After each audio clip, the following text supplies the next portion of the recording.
doing so. TLID are still clearly the ones in control, having most of the vision on the map, and just debating and deciding how fights will go, despite having less utility overall. Team Liquid ID are just so comfortable right now, and Aran can continue doing this even though Widdy's low. Widdy can actually sacrifice himself, and Aran, two-man knockback. Supercan no longer can approach. He has to back off, and even Luke dropped a half HP. Turtle taken in quick succession. I feel like the next two objectives at least are gonna continue looking like that for Bigatron Alpha unless they somehow find something that Team Liquid ID gives them. It's hard to see a scenario wherein Bigatron Alpha will be the one finding an opportunity and making an opportunity for themselves. Yeah, Bigatron has to slow down the game. I think they already know they're not in a position where they can just directly fight Liquid for a little while, so they need to wait until Eman and Moreno have a couple more items, until Light is able to reduce his CD a little bit more, because Batang really comes online later in when he's got more items to reduce his cooldowns. The thing is, later is gonna come so much later than they'd want to because they're not getting the early game that they want. This is what we were talking about. That first 5 minutes has to go either really well for you, or if it's not gonna be you taking the lead, you keep things close. But the 3K gold lead, tower starting to fall already, Team Liquid ID in that lead. This is not what you want if you're Bigatron's lineup. Yeah, TLID taking very good advantage over their mid lane prio here, since their mid roam going to be a little bit stronger than Bigatron early on, and that's why you could see them converting across the map so much more comfortably. 2-level gap already between Fabian and Superken. It's getting tougher and tougher, even though Bigatron and Alpha are still getting a bit of scraps and resources in their own side of the jungle.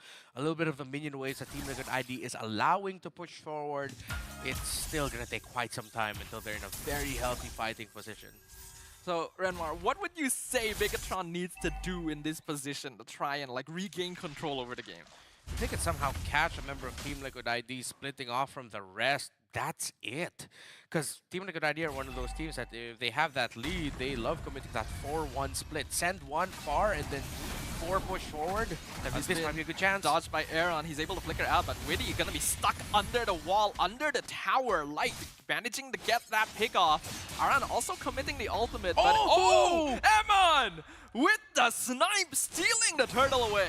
Spear of Destruction landing just in time, and Bigatron Alpha made me eat my own words. They found their own opportunity. They didn't get a straggler. They forced Widdy to get zoned out by Luke using that heavy spin. It scrambled Team Liquid ID a bit, and they didn't respect Eman's capability to steal it with one Spear of Destruction all the way from the other side of the map. Fabian got a little bit greedy, didn't use the retry. He figured that they had full control over the turtle pit thanks to Aran, and Bigatron took advantage of that. So that's nice. That's a little something that they need, but they still need a little bit more. The goal lead still 2K in favor of Team Liquid. Losing a turtle isn't too big a deal for them right now. BTR definitely has to use this moment to get towers. I think it'll be easier said than done for any team to get the towers in the mid. But now they're committing their own split, going for 2-3 instead. Trusting that the Moskov and the Suyo will be fine, but now 1v1 is Fabian and Superken. Fabian going in, electrifying beats, dropping Superken low and instantly blown up. Widdy even cutting off his potential escape with that AOG. Fabian knew he just hit the Holy Crystal timing and took full advantage of it. You could see at that moment, Superken knew he just had to take that L. Even though he would try Fabian's damage already at this point as a Joy. Just way too much for Suyo to handle. Yeah, Team Liquid just has too much momentum across the map right now. Bigatron's trying to play reactive with their CC, but things are happening so quickly that they're just not able to respond in time. Yeah, for Team Liquid ID, it's like, okay, one sequence here, that's done. All right, on to the next. What are we going to do? Oh, Luke, heavy spin with the flicker. Going to be able to pin a 1, but the rest of the team is just not there. Meanwhile, electrifying beats takes out Emma, and Aaron Shiki, though, going to be traded. That's gold for gold. Light going to be another collateral taken by Team Liquid. Oh, it could have been such a good trade for Bigatron Alpha, but they also lost their gold laner. That just evens things out. And, well, for Team Liquid ID, that's just a little bit more gold for themselves as well to continue pushing the lead that they have. I like the initiative, though. Light actually found a really good angle to pin Aaron Shiki of all people. It's just unfortunate that Bigatron wasn't actually ready to follow up on it. That's why it cost them so much more. Yeah, it felt like Bigatron even was surprised that Luke decided to get that flicker Yep. heavy spin in. It was like, oh wait, you did that? Oh, nice job. Oh wait, we're not here, we're not ready just yet. But Team Liquid ID do look ready for this Lord that has just spawned. It's one of those situations where Bigatron's looking at him and think, can you spin a little longer? Hold Yeah, on. just a We're little getting bit there. more. If But you now can the expand. Lord contested AOG, scouts out Light, stops him from going for the ambush. Heavy spin, pushes Fabian away. Lord is easy pickings for Super Ken. Liquid now looking for revenge. RWM traps Super Ken. He's going to be picked up by Fabian. Unstoppable streak as Aaron Shiki knocks down the Badang as well. But Fabian will pay the price. The Shaw Shatter will pick him off at low HP. Luke gonna try and stop them from taking the mid tower, but Aaron already has a lot of damage, and that tower will not survive it. With everything happening, Bigatron Alpha got a lot, but they couldn't get that Bruno, who was just free to push down the mid and free to push down that tower. BTR, though, made a great call to still contest that Lord. Great entry again by Luke. Heavy spin, being able to zone out Fabian. Super Ken got it without a problem, but he is still at 0-3 and 2. It's tough for him to get any impact outside of winning the Retribution battles in. It also was unfortunate that Eman was not able to hit that Spear of Destruction earlier, and he's just been focused on pushing the side lane minion waves. Still good for them because at least they're managing the macro. Yeah, I think macro play is actually very important against TLID because they just like scrapping. They like being together to take team fights. So even though Bigatron hasn't really been winning their skirmishes so far, they're still actually winning in terms of map control thanks to Emma's presence. And it's actually giving him a lot of farm to catch up to Aaron Shiki too. Yeah, and looking back at it, it made this Lord push even more devastating because those are lanes that top lane was already Light worked on. jumps in on top of Joy. He got pinned, but Aran in the back line. That's gonna be a two-man push. Emma gonna be able to flicker out. Meanwhile, Light comes in, gets the wall. Super Ken picks off the beast as now Bigatron is biting back. BTR, after one Lord take and managing the macro, they are in control. I welcome you to the Church of Akai, BTR. That was a huge jump. Not only did Eman get the Spear of Misery onto Joy, but Light just followed up on it instantly alongside Luke to make sure that Fabian could not play that fight. They're now going for the bottom in him. Should be able to take it. This minion is pretty hard to whack down, but Team Liquid actually do stop them from taking further damage on the structure. I like the initiative Bigatron Alpha has taken in the past 4 sequences that we've seen. It's not just them being reactive, it's them actually trying to make things happen, and that's something that we doubted that they could do, but they went ahead and did it. They just forced it, and it worked out. I feel like this is a very different flavor of aggressive Akai, right? We've seen aggressive Akai junglers in the past to set up fights, but Luke just seems to approach it a bit differently. Yeah. He's accepted what we branded him earlier earlier where he's just a roamer now. He's like, he's owning that. He's like, yeah, Light is the one with the roam boot, sure, but you know what? Let me be the roamer for Light also. I mean, that heavy spin was drafted for a reason, and Fabian has been actually finding some difficulty now because of this. The previous 2 deaths on the Joy, thanks to very quick positioning from Light and Luke. And the later the game goes, the more effective these heroes will be at locking down the TLID lineup. They actually need to start shifting a bit to macro. Yeah, we now though have to see more kills getting racked up onto Luke onto Eman as well. Bigatron Alpha, they're holding this turtle. Have to commit this. Has to be a 5v5, and Eman can't just bank on him trying to get a Spear of Destruction entry in. He's going to clear that wave, but this is going to be 5v4 advantage for Team Liquid ID. They're still taking it slow because they know up top is getting threatened by the Moskov. Yeah, they actually have to send Aran back just to make sure that Eman doesn't get a cheeky inhibitor up top.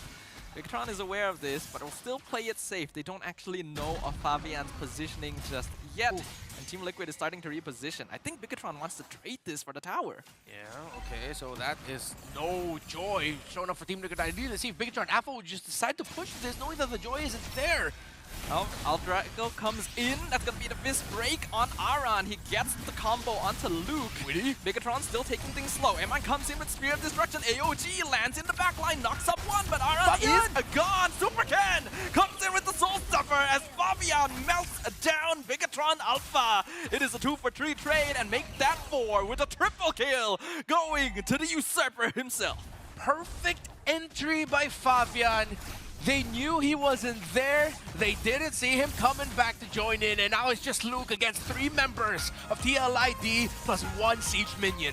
Sometimes all it takes is a single play. It's a 1v3 situation. Luke gonna focus on pulling the minion away No. as Fabian makes a mistake. Dies to the base. But despite his best efforts, Luke not able to hold on long enough. That's gonna be a free crystal open as TLID in an instant turn the game around. It seems like, unfortunately, having a Badang in a roam position hasn't been, well, bearing any form of fruit. And right from the first game, Redma and my predictions is already completely out. Yeah. Damn, we got debated by Mirko. I just got straight up debated by the roster Damn. review. No, I am not saying I knew of the roster beforehand already. No, of course not. No, of course not. Yeah, No, we are never privy to that information. No, we didn't imply anything at all. We didn't say But TLID though, sorry. TLID is doing an amazing job. I mean, with the very first match, they got 2 games in the bag without losing a single game, and now coming into beating down Bigatron Alpha. And in fact, I think that this is quite in a convincing manner as well. Yeah, it wasn't one of those victories wherein, yeah, they were winning majority of the game, but then after that first Lord, they were threatened. They showed that they can come back from that kind of scenario and still be able to win the game. Just how that last team fight went, if you're looking at it from the perspective of, okay, let's see how BTR will win this, you're gonna be mad. If you're looking at it from the perspective of, oh, how will TLID be able to win this? It was such a beautiful approach. They were down, it was 5v4. They were able to make the most out of the Lucas damage. He popped the Vengeance off right in time. It paused Eman's ability to free hit because he was respecting the Vengeance. He also had a blade armor on that Lucas as well, which gave them enough window to extend the fight long enough so Fabian can come in from the top through the mid and finding Eman near the purple buff, getting pushed all the way back. There's a lot of physical defense that Aran has built up for himself. At his point in time, he's just not afraid of Iman at all. I mean, giving Iman a 0-3 5 scoreline is definitely very brutal, right? 14 minutes game, and the amount of economy doesn't really quite show us anything, but TLID has been holding on to a leash throughout this entirety of the game, holding on to the robots, and the Bigatron, I think they only had this one, I think the one that Remma talked about. Right after the Lord, they managed to push their advantage a little bit, and then shortly after that, they lost control.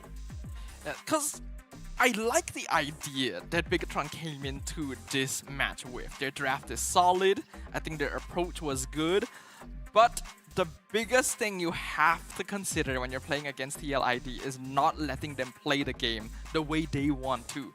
This is a team that doesn't really care about the meta too much.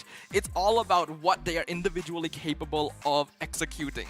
So even if they get scattered, even if the game doesn't quite go their way, they're still going to play the game their way and force you to respond to it. That made BTR play very reactively and kind of slow despite being a team that has a lot of catch. I think it's also BTR knew, especially when you pick up the Novaria in that situation, it's not going to be an easy early to mid. You do have that opportunity to turn things around by the third turtle, by the first Lord. Gotta credit them. That's when they took their opportunity and turned things around.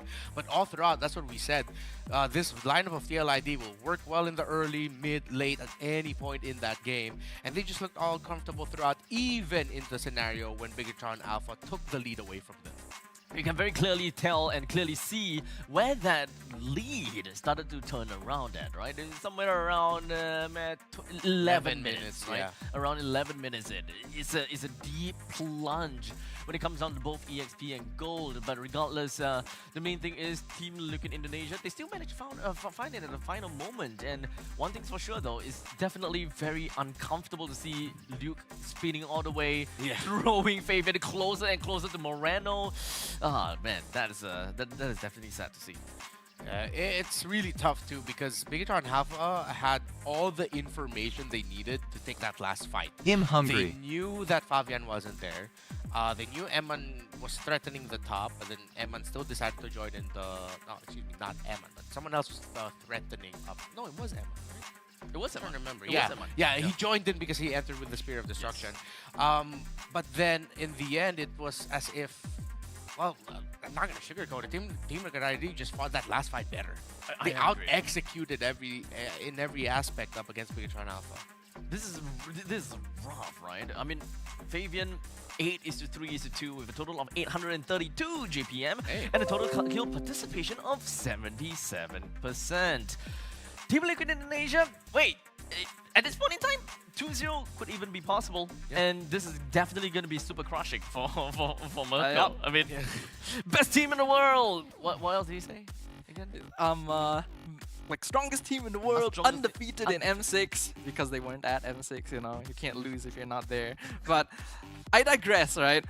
I think what makes TLID different, what makes this team stand out, is that when a new team performs very well on the global stage, there creates a pressure on them, right? They start Yeah. performing worse because they think that they have to conform to certain styles, they Yeah. have to play certain strategies or disciplines. And Team Liquid, that is not an issue for them. Despite going from absolute rookies to one of the top teams in the world, they still approach MLBB the exact same way. They fight off tempo, they do things when you least expect it to happen. And that catches so many teams, even veteran teams, off guard. Yeah, looking at that, that was just... I felt like Bigatron Alpha were caught off guard in that last fight. Because you could tell with the moment everything shifted there. It's, okay, Bigatron Alpha pushing forward, wait, the Spear of Destruction hit. Oh, if our marksman goes in, he's trapped. Let's push forward a little bit. So TLID gives up the space so Eman can go in. Eman goes in, and that's when TLID brought out the Lucas ultimate with the vengeance, brought out the real world manipulation, buying enough time, pushing back that Fabian got to go in and then pick off Eman in the back line. This is absolutely calculated, right? They knew exactly how they wanted to play the game, and they have a pretty good kiting strategy throughout the at the final moments as well. So they kept their head in the game, they kept the status quo, and 0-1, that's a scoreline. And coming in, they are probably wanting to finish it off with 0-2. Considering the fact that Bigatron Alpha, I don't think that they are generally happy with their performance, right? Their first game of the day ended up in a 0-2 defeat, and now coming into this very first series, they lost the first game as well. It's definitely going to take a toll on their, on their mentality. And what else can they do right now? How do they turn the games around? How do they kind of switch gears, man? Yeah, to be fair, they are a team still trying to discover themselves. I think it can yeah, you start off mentioned with that, with one very simple I'll call it a band-aid solution. It's not gonna be a catch-all solution. Just don't pick the down row. Yeah. I think Padang Roam is fine, you just gotta draft around it. And Yeah, in this case, Bigatron actually kind of did. Yeah, 100%. They did. They like, did. Like we saw that interaction, right? Like the wall's up. That's a good heavy spin wall. The wall's up. That's good for the Moskov as well. Yeah, they did draft around it. Would that ever come to a point whereby you play too much into it? Would there ever be a point? Yes, you can, Play around too but it's also a hero that's strong enough that you can play into it. And again, biggest issue, TLID plays too fast. Yeah. Okay. Yeah. So Okay, I even think that's though Bigatron has a comp that can start fights on their own, they're not able to. Because every time they think about like, hey, where do we start a fight? TLIG is already staring them in the face. Yikes. Okay, that comes up with a pretty good point. So, the question is, what are we going to be looking at? Yet another Badang robe. At this point in time, statistics not really going too well. So, we're going to go off for a short break. And hopefully, once we're back, we'll see game number 2. And hopefully, with no Badang robe. Catch you in a bit.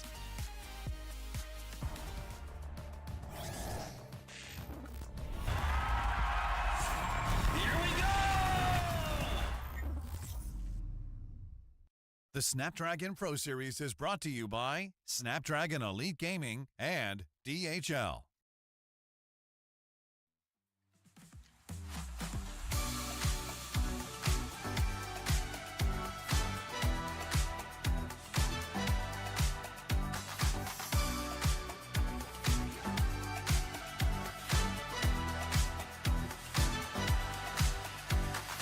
Walking through the bar, all eyes on me.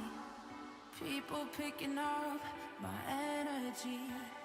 The music never stops. They play my song on repeat, on repeat. I'm flying till I hit the sky. The melody is getting high.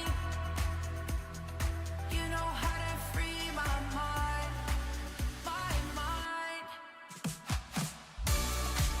When I'm with you, my world is golden, so golden. Baby, you make my heart shine golden, so golden. Feeling so alive, let's dance through the night. Come on, raise a glass, we're electrified. When I'm with you, my world is golden, so golden.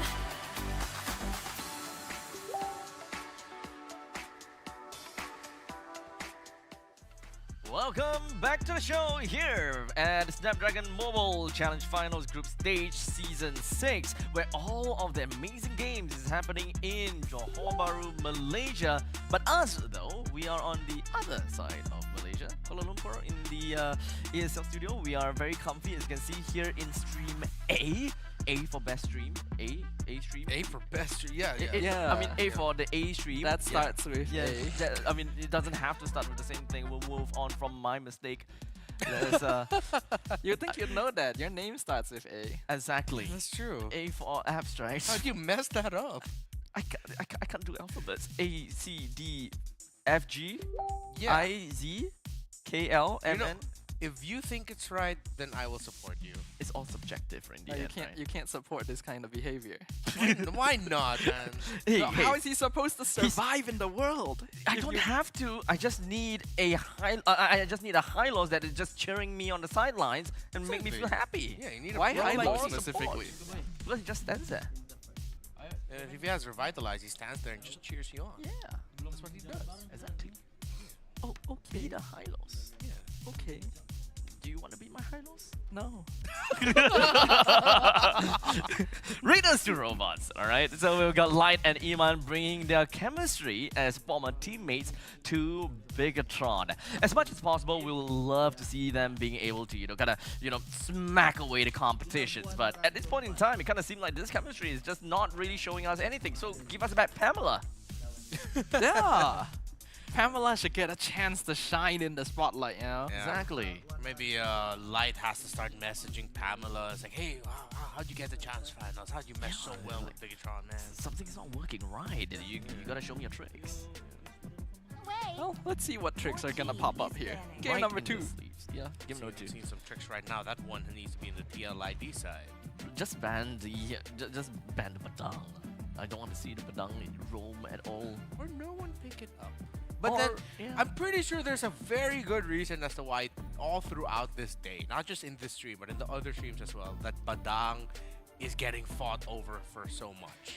There's a very good reason. I mean, we talked about like, I mean, just how well you can, how quickly you can get stacks with Thunderbelts and all that. But I mean that's fair. I mean, I can always understand that. Look, Badang, great flexible hero. Putting him in the EXP lane, you win lanes. You put him in the roams, he still deals damage, and he's tanky enough as well. Yeah. But it has to come to that point where he has items, right?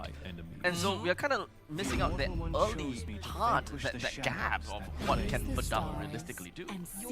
Yeah, it's a funny situation because Badang is probably the most meta hero right now that doesn't just straight up get lane priority in his positions, right?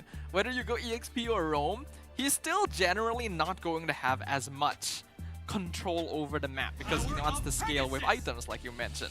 Bigatron's still going to be locking that in. They were able to get Granger for themselves since it was left open, but now Liquid have the Lo Yi, and that's pretty scary.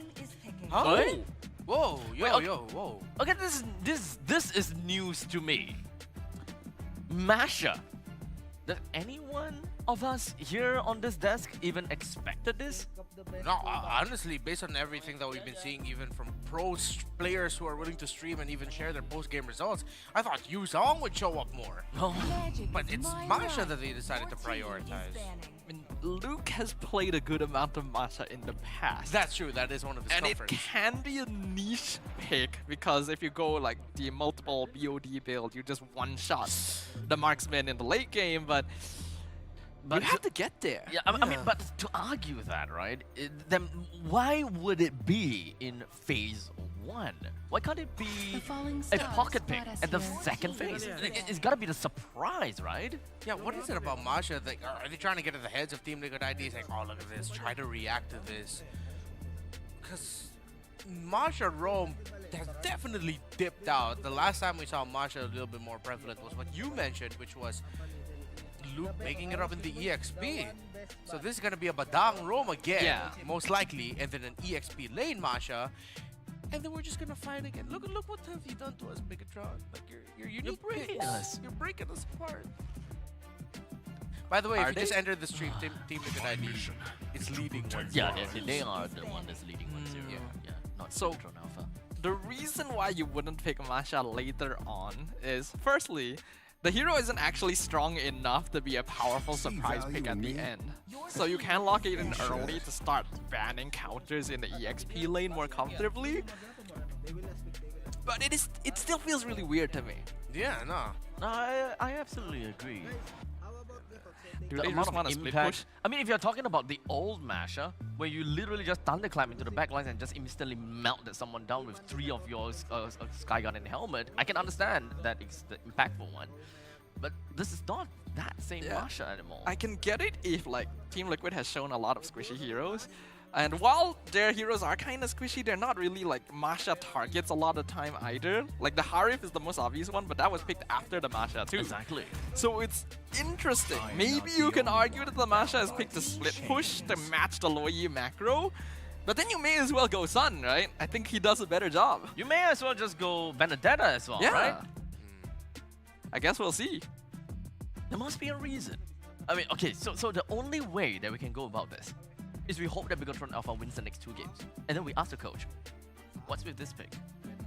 Or we can also ask TLID like what they think, right? Oh, we can Ever- do that. yeah. We can actually just do that. Like, I mean, Coach Cinder Lucas kind of used to this kind of very interesting picks. Yeah. I think he himself have got a pretty good idea how he wants to do this. Your team is picking. Okay, so they're playing all safe. They got Cho, it's a good spread. It's you slot in a tankier EXP laner here if you're Team Liquid ID. Actually, no, you can even go full dive if you want to.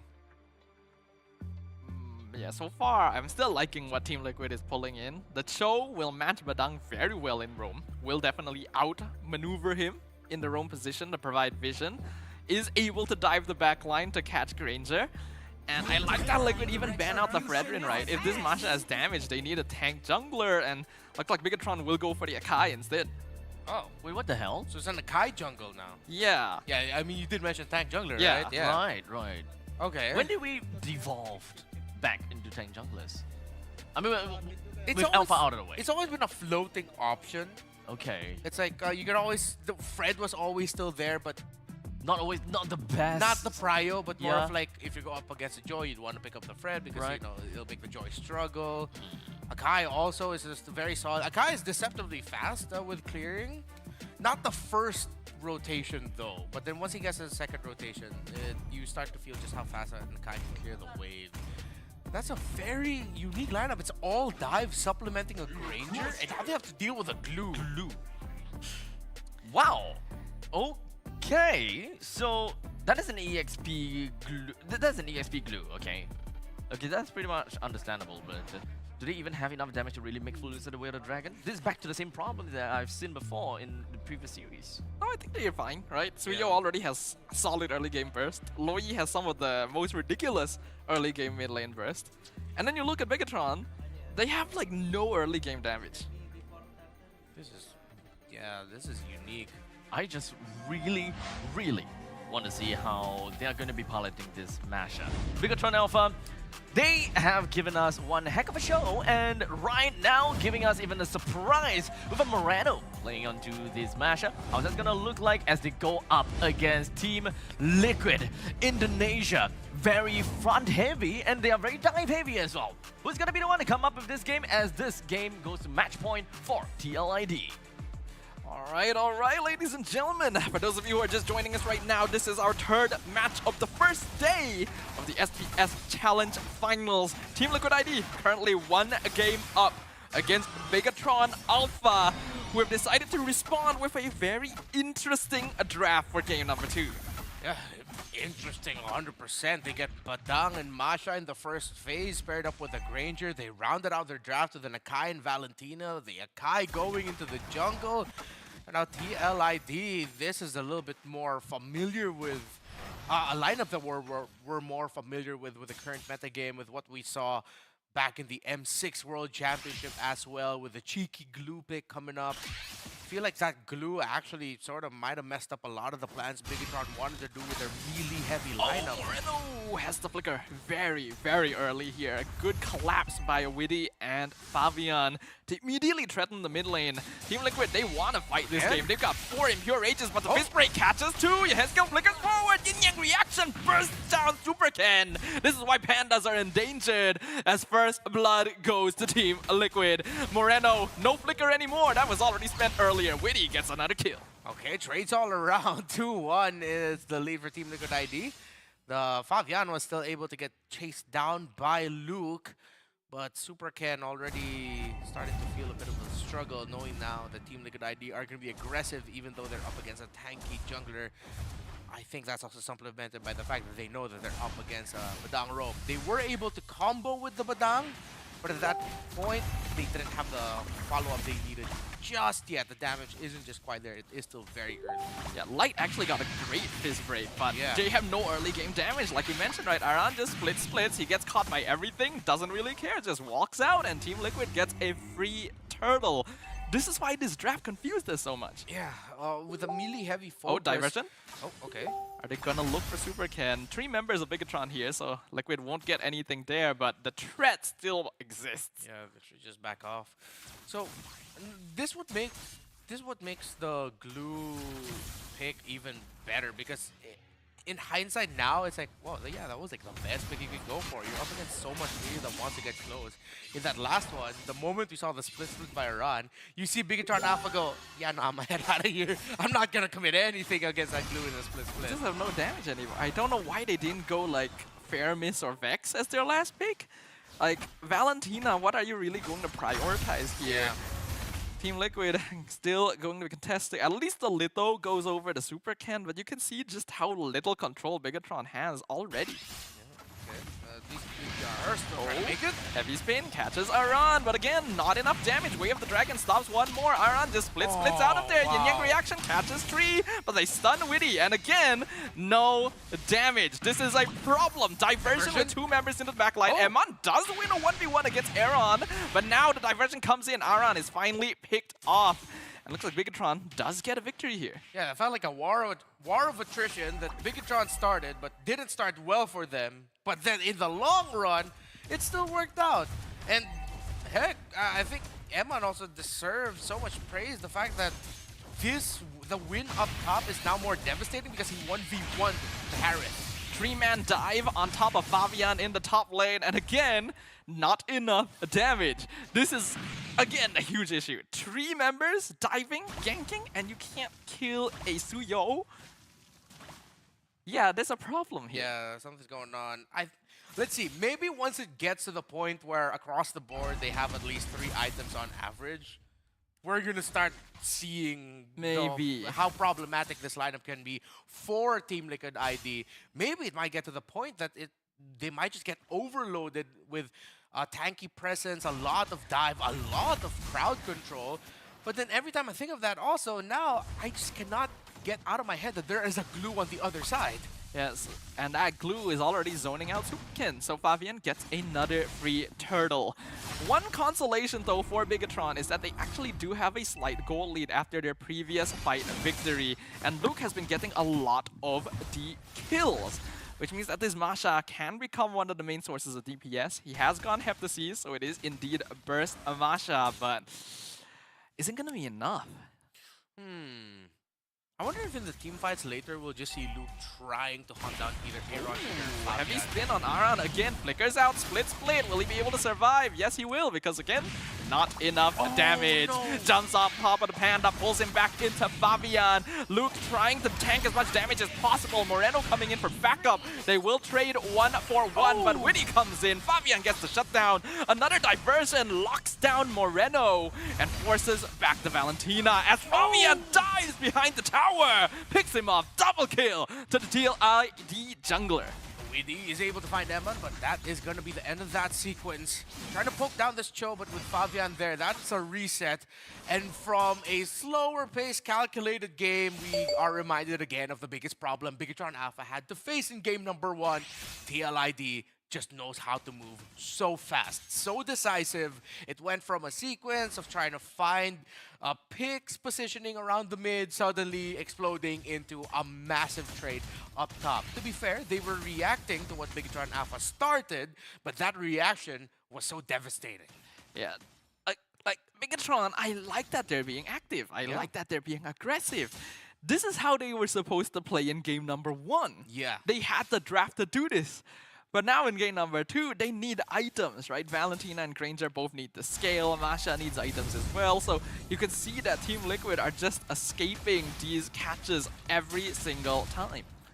Emman's staying confident that his Granger can still continue racking up kills with the second item, Sky Piercer. He is 2-0.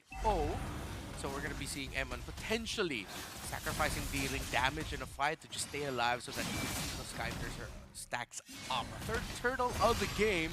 Still looking good for TLID, but remember that's a heavy limiter up against. Yeah, this time Bigatron are actually in position. Super Ken hasn't taken too much. Fist break catches Aran. Split comes out. Witty looking for a way of the dragon. Not able to find it, but Super Ken secures the turtle. Your Hezkiel diversion is at back. Finds Moreno, but doesn't find the angle he needs. Meanwhile, way of the dragon stolen away used. Luke gonna be caught out and taken down. Killing spree for Fabian as he picks off the Padang. Make that double as Moreno is chased down and the cavalry will not let up on their pressure. Another strength showed off by Team Liquid ID, just how good they are in trading the fight. Fabian in the back line! The usurper not able to find the kill though. Eman just barely escapes, and because of that, he gets the shutdown. Punished by Bigatron Alpha, and now that's the third item for that Granger, that Malefic Roar. Going back though, TLID, they lost that turtle, but they conserved their abilities. Once they saw Luke come in, Luke thought, I'm gonna have a good time with this, you know. At this point in the fight, they probably don't have anything to stop me, but they had all the abilities that they had to be able to stop that mashup, punish Luke's late entry, and turn it around into more kills for themselves. Good turnaround by TLID despite losing the turtle to Super Sakai. However, even though TLID have been responding quite well so far, Hiroshiki? Hiroshiki in a 1v1 survives it! Survives the thunderclap from the Masha dive! How does that even happen? Oh no, I thought Aaron Shiki was gone, but Luke just could not take him down. That was all the burst the Masha could deal out, but Aaron Shiki with just enough shields, I guess, being made for himself. This is why Killua is the heir of an assassin family. You can't outburst him right here. And Luke is supposed to be specifically here to burst down the Harif. I really don't know how that Thunderclap did so little damage, but that is a reversal Team Liquid have been looking for. Until now, Aaron has actually been behind Eman in farm, so that's a huge equalizer. Now TLID, they have a massive lead here. It'll be very risky for Bigatron Alpha to go for a full commit, considering that their EXP laner isn't in the right angle for a sandwich or for a surprise gank. So now, BTR, they're gonna have to play it slow, let minion waves flow in, clear those, let your minion waves push out. But then the diversion threat is there, Widdy in the back. Widdy sent very deep into the jungle. He's gonna be looking for a kick Oh, here, he but saw gets him. stopped. Thunderclap right there as Super Ken is tanking so much damage. Widdy is still able to walk out as the heavy spin is popped defensively. Team Liquid now have control over the Lord Pit. Aran though has to use the split. There's still a good number of resources on Bigatron's side. Wow, that looked like a bait play by TLID. They sent the Cho, and Widdy had confidence that he could escape, and he did.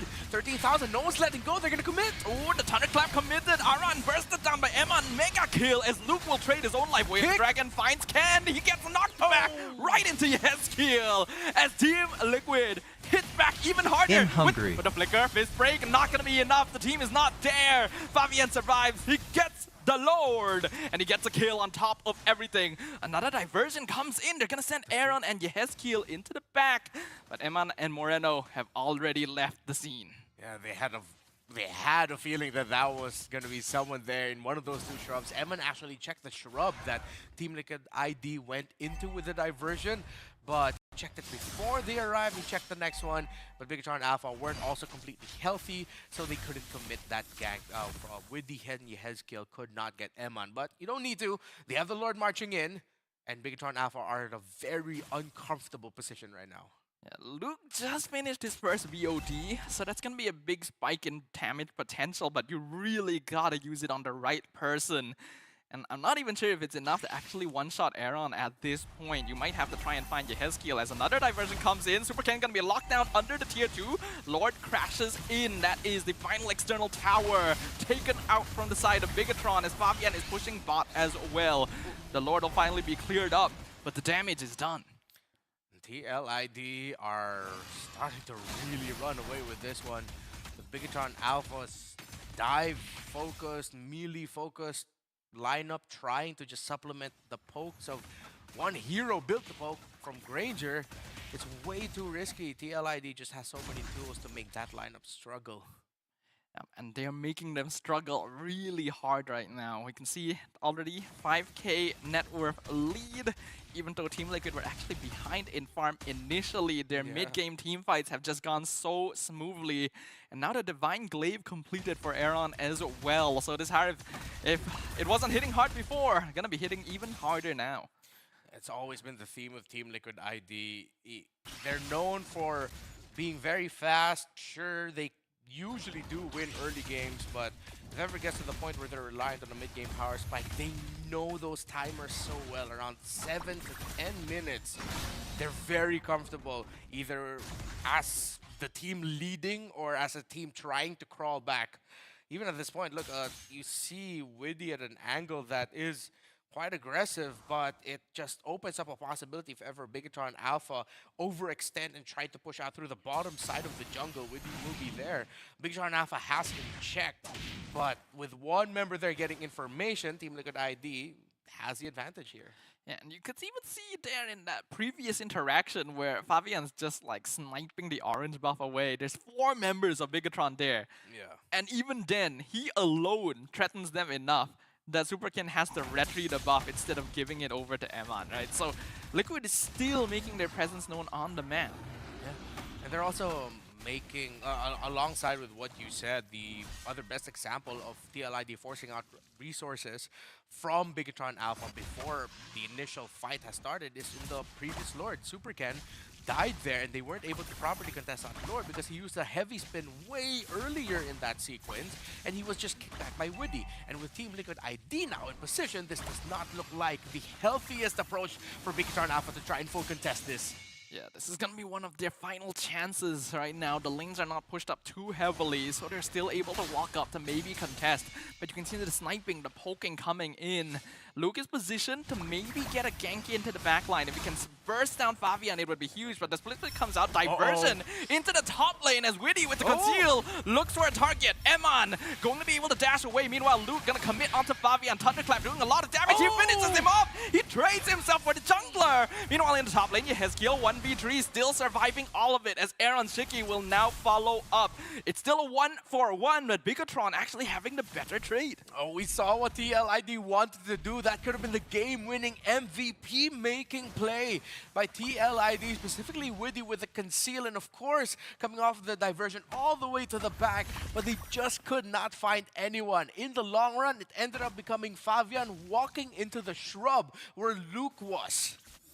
Yep, so far, Team Liquid has been trying to play aggressive, but they still have to respect that Bigatron has a good amount of utility, and their lineup is just overall very tanky. But if they prolong the fight, they're able to force these resources out from Bigatron, and Eman hasn't quite reached the point yet where he's an absolute monster on this Granger.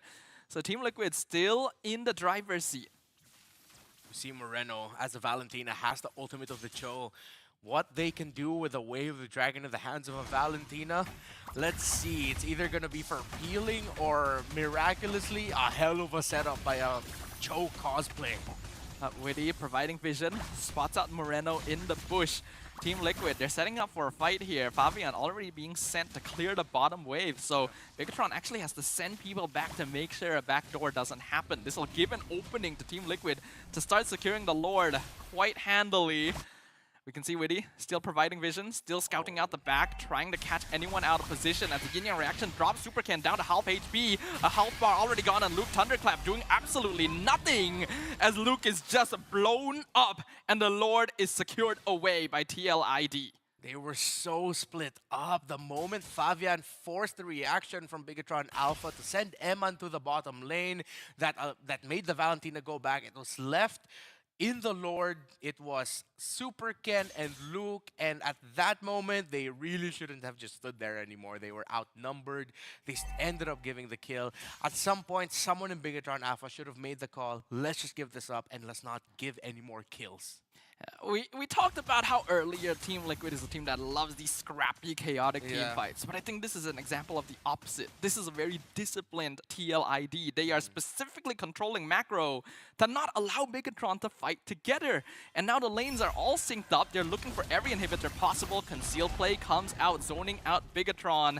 Diversion even being used just to jump into the bottom. Yehezkiel bringing Aran with him. Lord, so tanky at this point, but Aaron Shiki is a 1v1 with Luke, and the Thunderclap doesn't even take him out. Unstoppable streak for the Harif. Meanwhile, Team Liquid is literally diving Bigatron behind their crystal. It's actually costing them quite a lot here because they're taking so much damage from the tower.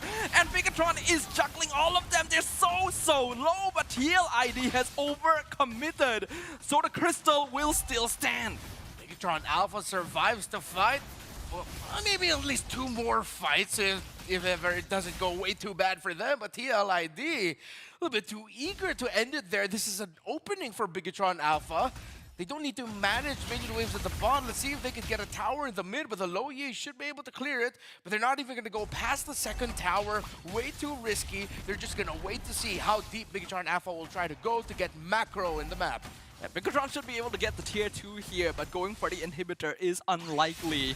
But it is still a very big swing for Bigatron. They previously had no control over the map at all. So this really shows you that even if you are very far ahead, you cannot afford to overestimate yourself. Because look at the goal difference, right? It's nothing now. Now TLID, even though they no longer have their goal difference, they still have that huge tower lead. The control in the map, just as when we thought Bigatron Alpha could get a little bit more, they did. They had to go back to their side of the river to avoid getting punished by TLID, to avoid getting ambushed by a surprise diversion play, something that's always been in the back of the heads of Bigatron Alpha. Conceal play, is anyone going to commit anything aggressive? They tried, but TLID backed off and respected it. Good disengage, good spacing from Team Liquid. You can see they have experience at dealing with a Badang. They know exactly how far they need to be to avoid being caught by that wall. I think they understand. They threw away a lot of gold in that previous initiation to try and get the crystal down. They cannot afford to do that again because Bigatron, their lineup is starting to actually scale up, right? They're losing a lot of the disadvantages they had early on since their cores actually have damage. Now, with this Lord up, it's even in the gold, but the threat of all the minion waves and the towers not being there for Bigatron Alpha, they have to be so careful knowing that they're up against a low E. They don't want to get backdoored here.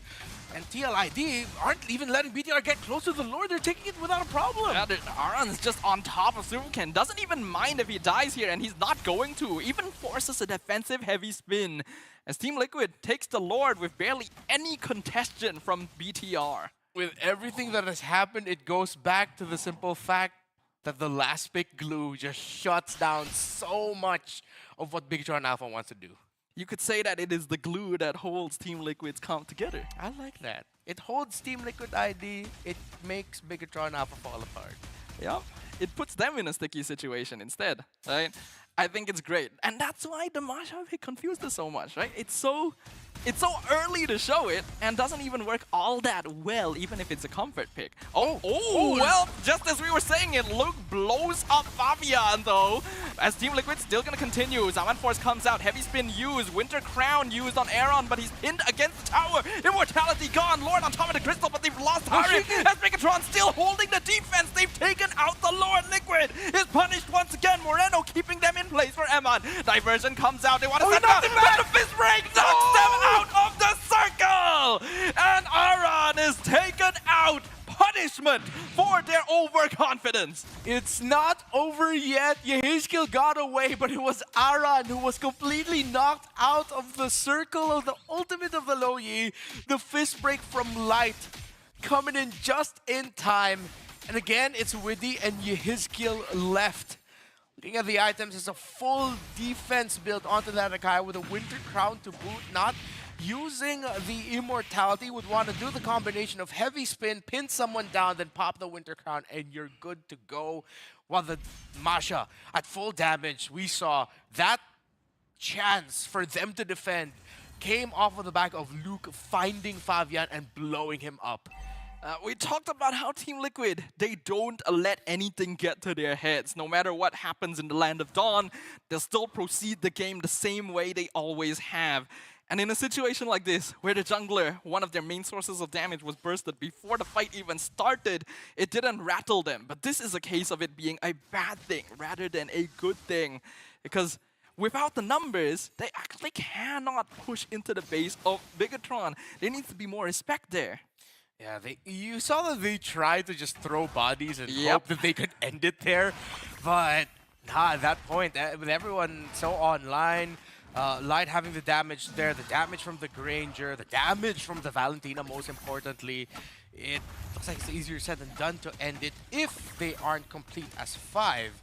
But despite all that, Bigatron Alpha will just have to try and do that again. What happened earlier, they have to replicate it somehow or win an all-out team fight. But knowing Team Liquid ID, they know that the advantage is there. They have the macro. They will continue to press on that. Then a full-on team fight is hard to see if you're Bigatron Alpha. Oh, speaking of a team fight though, Bigatron trying to initiate split used on Aran and Super Ken. Not like heavy that. spin defensively. Zaman Force comes out. The Panda is able to escape. But that is an important ultimate. They're not going to have it, which means TLID should get the next Lord. And if this next Lord goes in without a problem, that is the problem for Bigatron Alpha. I did not expect that. I was so in the zone. That just completely took me out, man. But of course, we got to make sure everything's all fine and dandy for our players. Yeah, I think they realized that you were too in the zone, you know? You got to pause for thought sometimes. Let's throw him off his game. Pause. Yep, well, it is very unexpected though that this game has gone as long as it has. We questioned this draft from Bigatron heavily. And we were proven right in the early game because they just had no damage to capitalize on catches.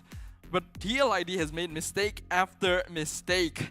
And it has allowed Bigatron to actually catch up. Now it is truly anyone's game. Yeah, the theory that we pose that what if this lineup shows up better once Bigatron has more items, it's proven true. It took a long time for them to get there, but here we are, and TLID are still trying to crack the code as to how they're gonna finally end this game. They've been in the lead for a considerable amount of time, but they just cannot crack the base of BTR. Yeah, BTR, they figured out that Team Liquid really likes to fight, really likes to just run at you. And usually it works because their micro mechanics are so strong, but there's always going to be situations where it doesn't actually function the way they want, right? There's so much CC now that Akai and Badang are full on their items. And even though the Thunderclap hasn't been one-shotting Aaron, I think there's a light bulb moment for Luke now that, like, hey, wait, I can one-shot Fabian instead. So you gotta be so careful if you're TLID. What are they doing? Are they having a little argument over the ad heater? I don't think so. Or is Light trying to show him how to use it? Moreno just looks like he's confused. Like, what are you doing with my heater? I think we're all confused. This is not how we expected the game to go. Not at all. He's clearly confused. Yeah. Heskill's also confused. Is that Aran? Let's see Heskill, right? I'm doubting myself now. Can't remember. All we know is this game is still ongoing and it's like 20 minutes in. All right. These players, a moment to recollect themselves can be pretty important here. But as we jump back into the game, Lord is taken by Team Liquid. Thunderclap committed, but Winter Crown gonna be able to keep Yehezkiel alive as the Way of the Dragon also disengages. So meanwhile, you can see Team Liquid still working on resetting the Lord. They don't have the position they want yet. They're respecting the fact that Supercan getting the Lord here could be really bad for them. But Team Liquid ID, again, very known for the post-objective team fights, the post-objective punish. It's Bigatron now aren't careful with their positioning and their health bars. If after even they are able to take the Lord, they're low and TLID can fight, expect that TLID will fight. TLID's positioning is really good here. You can see they're setting themselves up, so they cut Bigatron away from the Lord. And they're not even grouped together for Light or Supercan to punish, so it's just so easy for them. But this has happened so many times now. It's the base push that they're having trouble with. Hope everyone enjoys it here. Push Please for follow the TLID stream. is the fact that the glue is the one-man army of stopping Bigatron Alpha. But at this point, this should be it, right? It looks like they can just throw bodies now and just focus on the base, right? I think that's what they thought the last 2 times. I think you still gotta respect it somewhat. There's no towers left, but Bigatron has burst. They have CC. Lord Push now pushing in. They're gonna catch one. Heavy spin used. Winter Crown as well, but Witty is caught under the tower. Bursted instantly. Luke with the Thunderclap. Not gonna be able to find Aaron Chicky this time, and now the Lord is on top of the Crystal. Team Liquid not throwing bodies this time. They're making sure to take out the players one by one, and that was the secret ingredient all along. Can't defend the base if you're not alive to do it. Team Liquid ID with a clean sweep. Whenever in doubt, just throw bodies. Round to the throne. That's the 3rd time that Team Liquid Indonesia did it, and the 3rd time's the charm. Well, of course, with the help of the Lord, and of course with quite a bit of, 22 minutes into the game, I don't think that any form of gold lead is gonna make that big of a difference anymore, is it? Yeah. You know what's the problem? What? Badang rope. You know what? Yeah, 100%. 100%. That was the only sole problem. Now, I mean,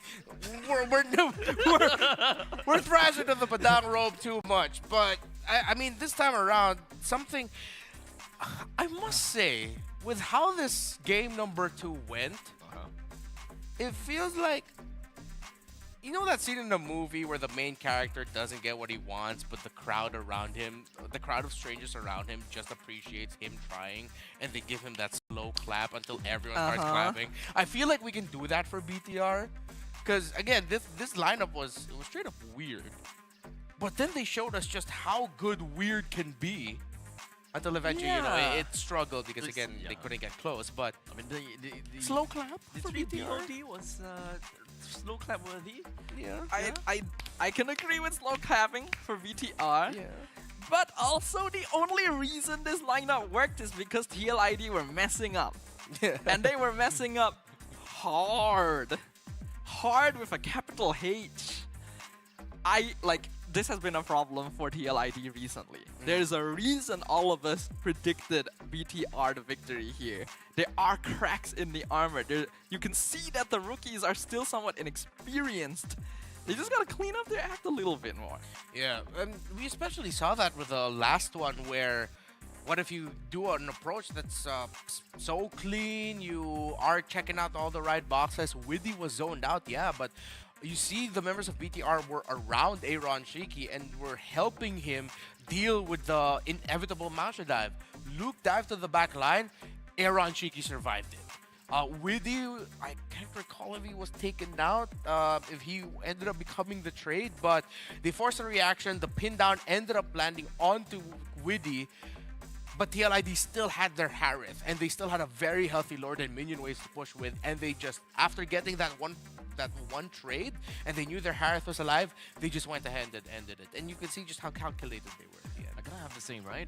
Time and time again, Team Liquid Indonesia, they are just showing us what exactly they're made of, right? And in fact, completely well, thwarting our plans, or not plans, but thwarting our predictions.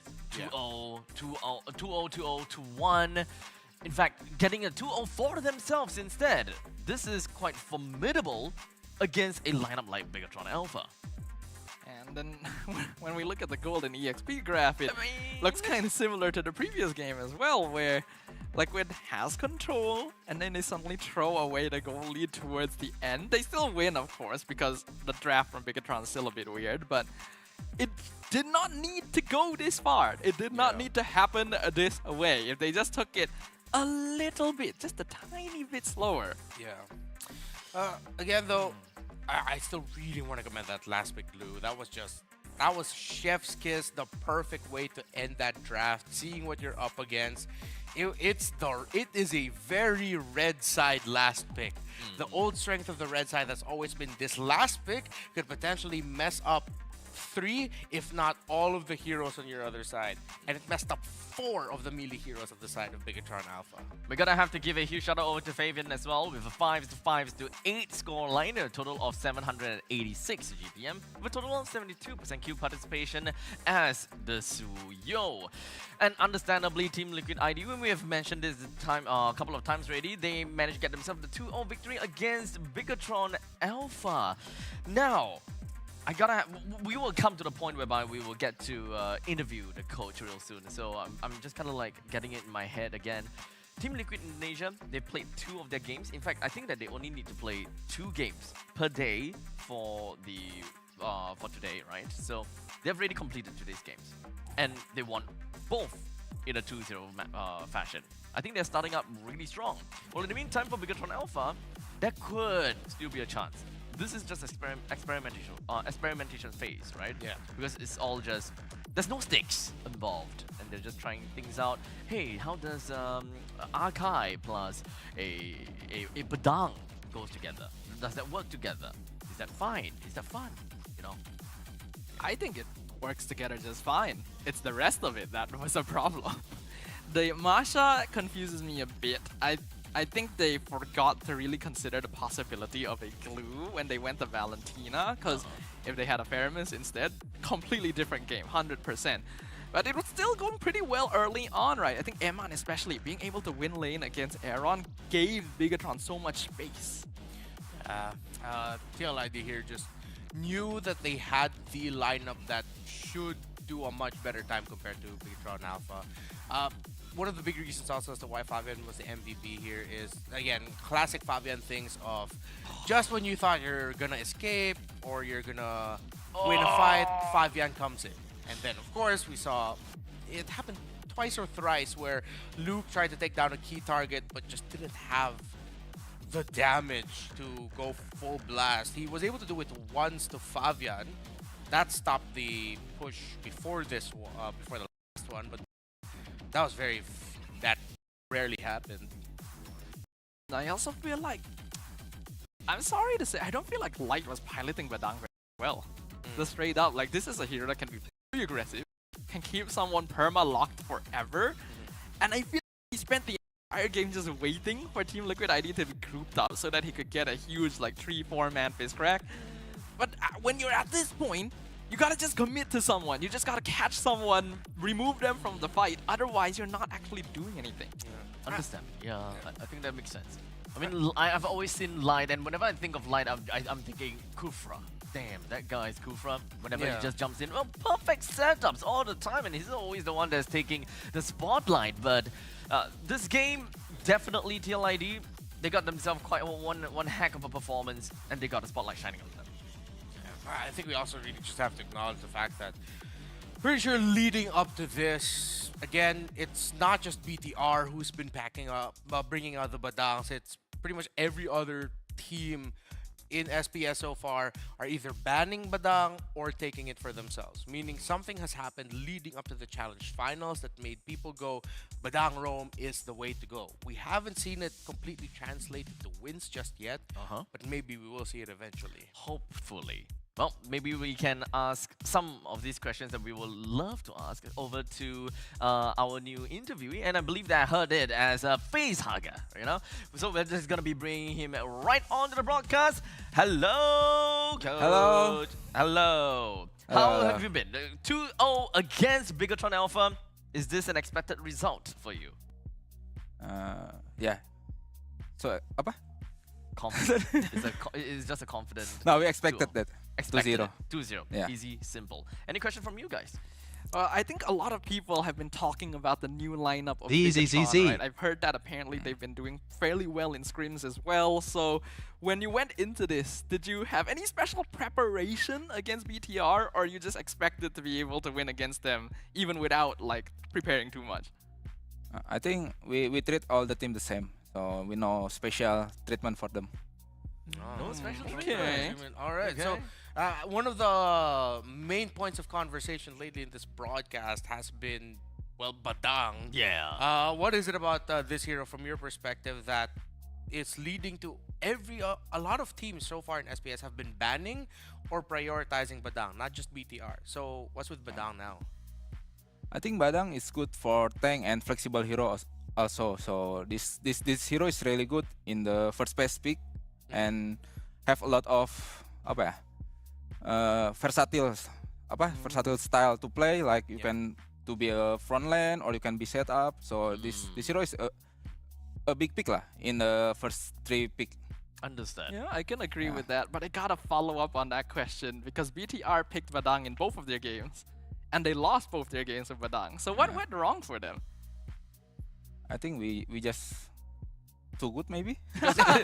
Just better. You guys just Good better. answer. Just better. Now, I do have one question though. In your opinion, right? We saw that Masha EXP being picked up. Why do you think that happened? I think they just pick the comfort hero. Like the look hero is like his Luke's. signature lah, because he's a lot of pick Masha at NPL before, right? I think they just play the comfort hero and make them confident. Oh, Fair. okay. Very similar to like Team Flash, right? Yeah. Whenever in doubt, just go all in. Just go all in. Whatever that we played before, just go for it. Yeah, and sometimes that is a good priority to go for your comforts. Now, one thing I hopefully we could understand, like Team Liquid ID a little bit better as a team. So, of course, a lot of people in the world know TLID, champion of Indonesia, lost in the M6 World Championship. There have been people saying that maybe your consistency has lowered a bit after M6, but here you are in the first day getting 2 zeros. I just want to know, after the M6 World Championship, was there any phase where you as the coach or the coaching staff had to talk to the players and say, hey, how are you? Are you still okay? Were there any conversations like that after the loss in M6? Maybe not too much lah, because we have some break after that. So we just move on and at the M6 and we preparing for the next year. So really, it was just you Just went on that reset. break, reset, Yeah, and reset. for you personally, were you able to accept that loss in M6 very fast? Sure, we need to accept first because that's a lot of learning from that tournament.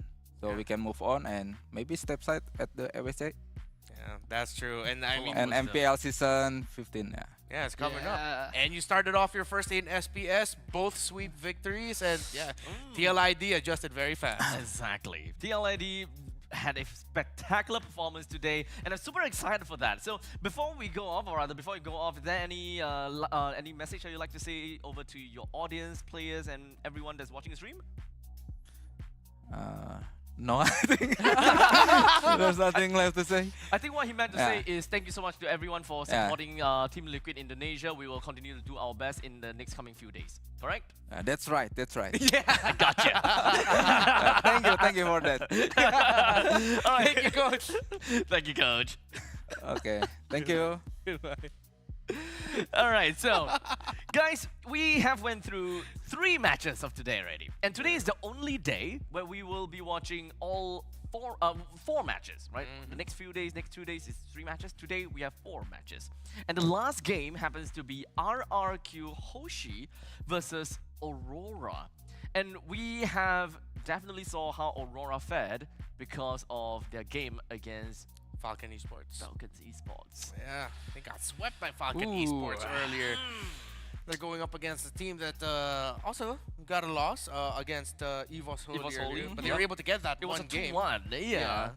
So I don't think that either one of us have got a very good idea of how that's gonna be. Who's gonna be the one that's casting that later on? Be Mir and Mirko. You and Mirko. Yeah. So Sadafa, tell me, RRQ Hoshi versus Aurora.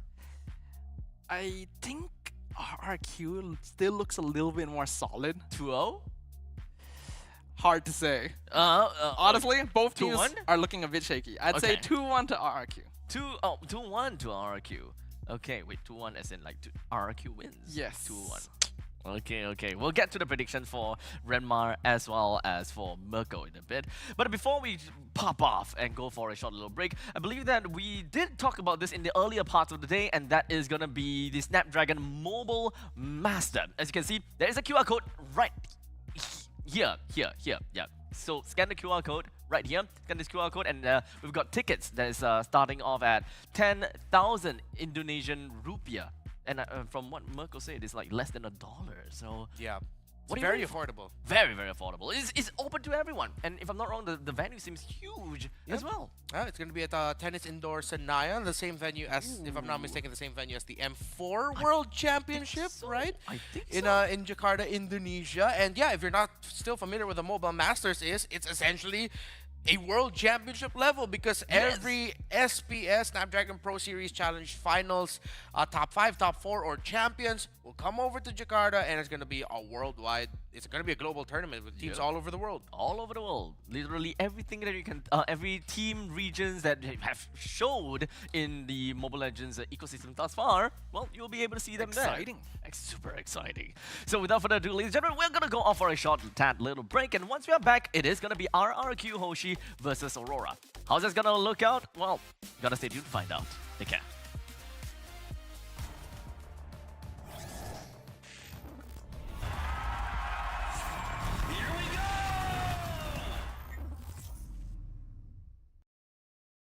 The Snapdragon Pro Series is brought to you by Snapdragon Elite Gaming and DHL.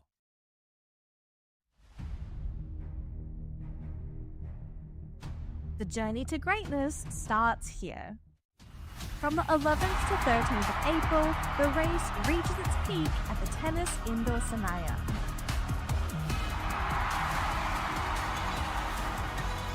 Tickets are live. Be part of the climb and secure your spot now. Be part of the journey. Witness the rise to the top.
Let's get waved, let's get lit, let's get high, let's come have it.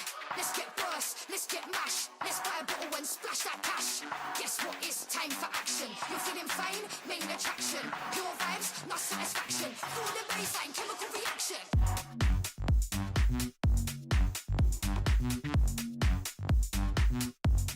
Chemical reaction.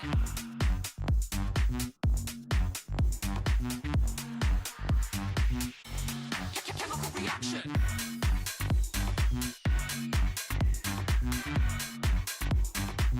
Guess what is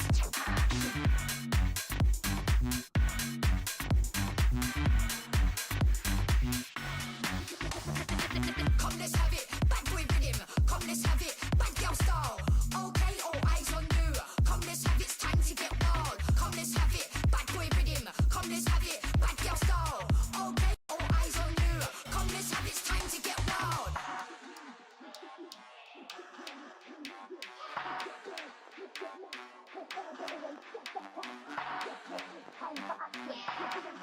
Main attraction.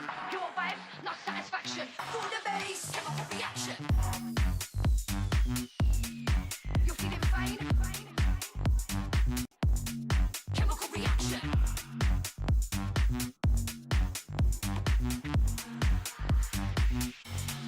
Chemical reaction.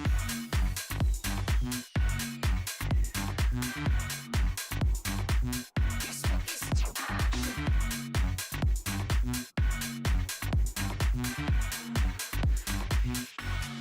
chemical reaction.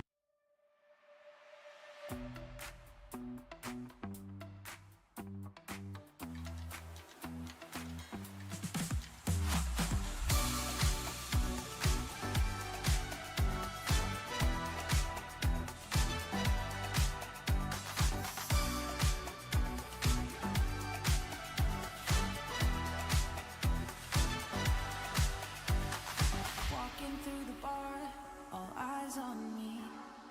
People picking up my energy. The music never stops. They play my song on repeat, on repeat. I'm flying till I hit the sky. The melody is getting high. You know how to free my mind. My mind. When I'm with you, my world is golden, so golden. Baby,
Like a moth to the flame,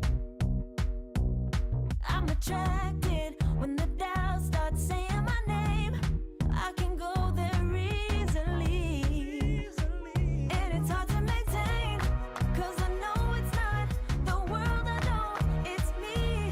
Believe in every little thing I hear, and no, I ain't no stranger to the fire, burning up all my desire to be great. It stays coming in waves, and no, I ain't no stranger to the fire, burning up all my desire to be great. I gotta just open the gate. All I need is saving from hitting the pavement, understanding when I'm impatient, that only I give to me.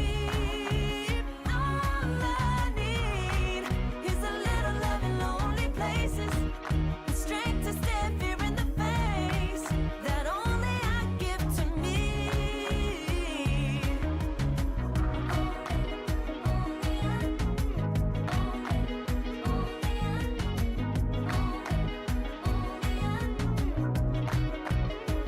Now I'm running this race, yeah. Stallions couldn't catch up to me. I'm running till I get first place.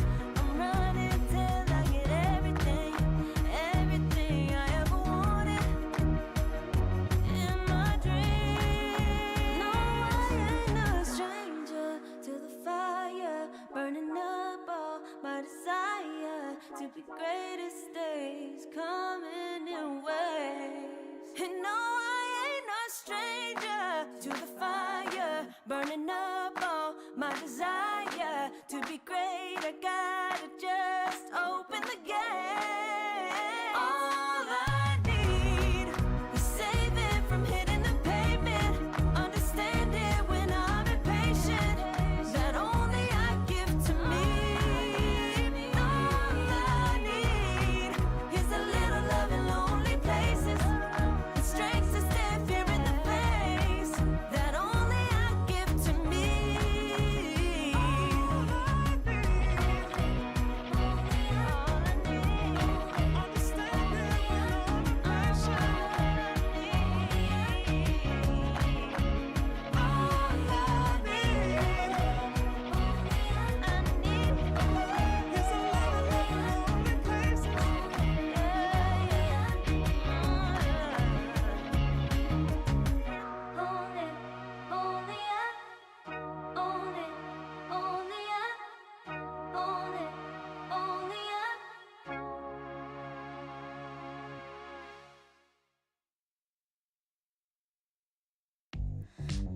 type of girl that turns logic into utterance.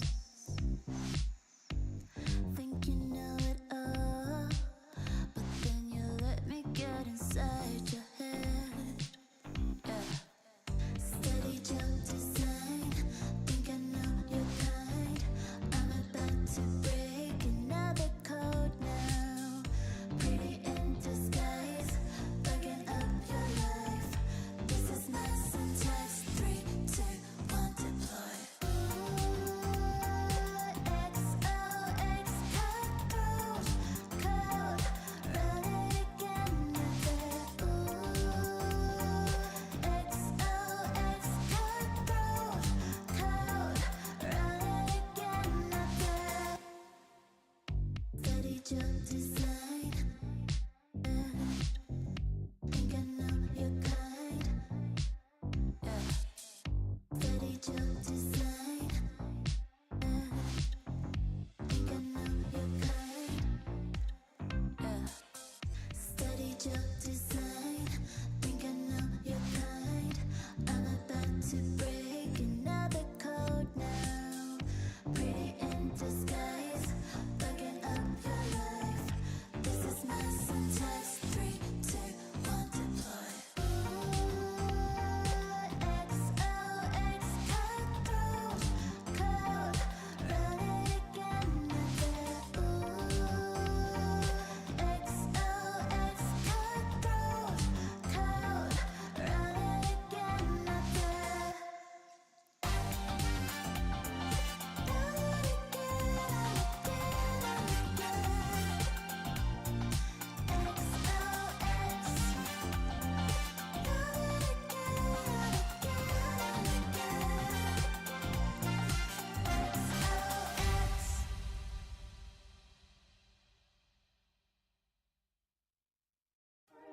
You waited all night for me to come back.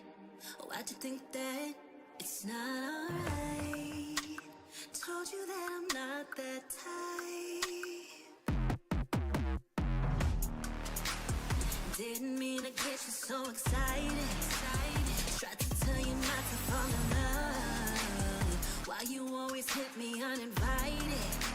Was hoping you would get the picture. I've had enough. Now it's time for me to turn around. Thought you knew what this was. Yeah, I am superstar. You were never the one for me. Never should have fell for me. Take back your heart. Why don't you take it back? You never had a chance. ZZZZ. Call it a savage love, just till I had enough of us.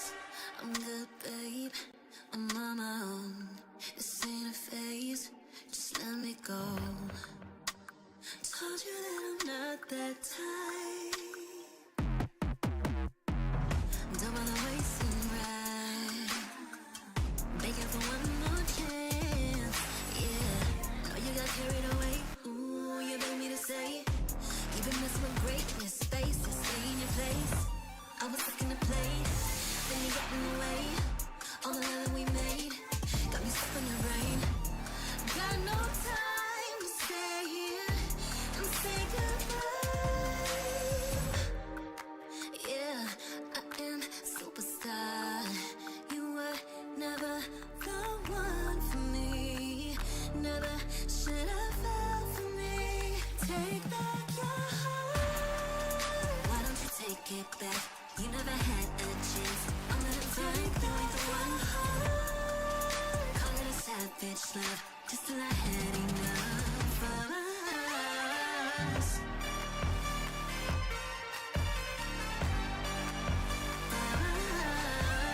Us.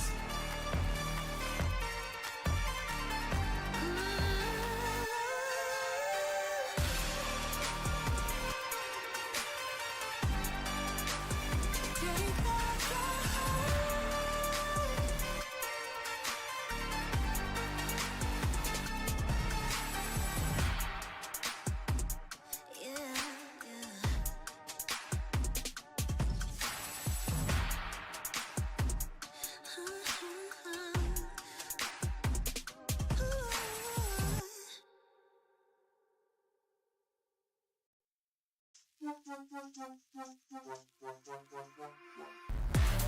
it more, give it more, give it more right now, right now. Give it more, give it more, give it way more. Yeah, we give it all that we got. Measuring what's in our pockets, then we give it a lot. Cause we've been hustling for years, now we up at the top. And no, it's still not enough, so we ain't gonna stop. Cause that's full throttle, zoom, zoom, hop, skip, jump. Gotta eat it up, but the goal is lunch. I'm the big goose, so I never duck, duck. Just keep my head up and yeah, we going up, up, but don't call it good luck, luck. Earning what we got, cause all we do is give it more. Yeah, we going up, up, but don't call it good luck, luck. Earning what we got, cause all we do is give it more. Give it more, give it more, give it more right now, right now. Give it more, give it more, give it more, give it way more, way more. Give it all we got, we give it all we got. Oh yeah, give it more. Give it all you got.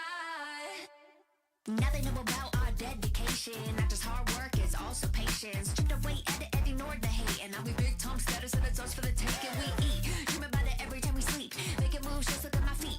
Yeah, we bring the heat. We make every situation sweet. Now all we need is yeah, we going up, up, but don't call it good luck, luck. Earning what we got, cause all we do is give it more. Yeah, we going up, up, but don't call it good luck, luck.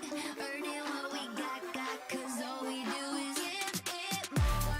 Give it more, give it more, give it more right now, right now. Give it more, give it more, give it way more, way more. Give it all we got, we give it all we got. Give it more, oh yeah. Give it more, give it all you got. Give it more, give it more, give it more right now, right now. Give it more, give it more, give it way more, way more. Give it all we got, we give it all we got. Oh yeah.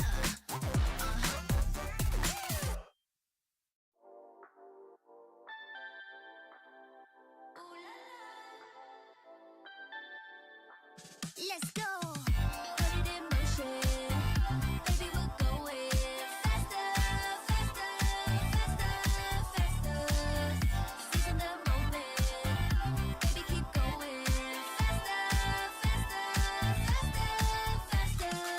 Speed up, make that thing rough. Foot on the gas, so you got nothing left. Let's drive to the top of the mountain and see the view. Let's vibe, look back.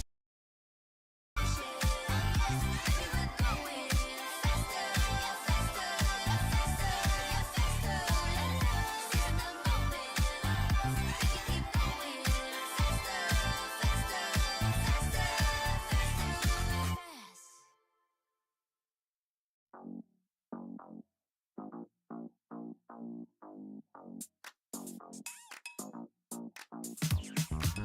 Cutie, dressed up and I'm glistening. I'm the gift, don't wrap me like it's Christmas. Want some yours, you'll know what you've been missing. Feeling like we should get into mischief. Listen, you've been looking like you're down on your luck. Need a girl like me to come through, lift you up. Hold me in your hand, I like when you touch me. Keep me around or you might get lucky. I'ma keep you with the good mood. Keep you up all night. Never, never around you. Baby, this is so vibe. Got me dancing like a soul train. Laughing the whole time. Got me singing in the shower. Baby, are you all mine? Baby, I'm your four-leaf clover. Your rabbit's foot, your charm bracelet, horseshoe. Baby, I'm your good, good omen. You wanna keep me with you. Keep me with you. Yeah, it's not hard to see. There's a pattern forming when you got me. 777 all wins big money. The tramp over here never see me coming. I was in your back pocket the whole time. A quiet power, a silent gold mine, a big old confidence boost. You never delude. Just know that you'll be winning cause I'm with you in the building. I'ma keep you with the good mood. Keep you up all night. Never, never around you. Baby, this is so vibe. Got me dancing like a soul train. Laughing the whole time. Got me singing in the shower. Baby, are you all mine? Baby, I'm your four-leaf clover. Your rabbit's foot, your charm bracelet, horseshoe. Baby, I'm your good, good omen. You wanna keep me with you. Keep me with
get wave, let's get lit, let's get high, let's come have it. Let's get burst, let's get mash, let's buy a bottle and splash that cash. Guess what? It's time for action. You're feeling fine, main attraction. Pure vibes, not satisfaction. Feel the baseline, chemical reaction.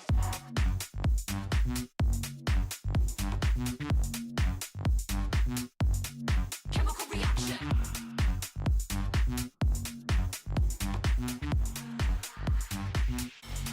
Chemical reaction.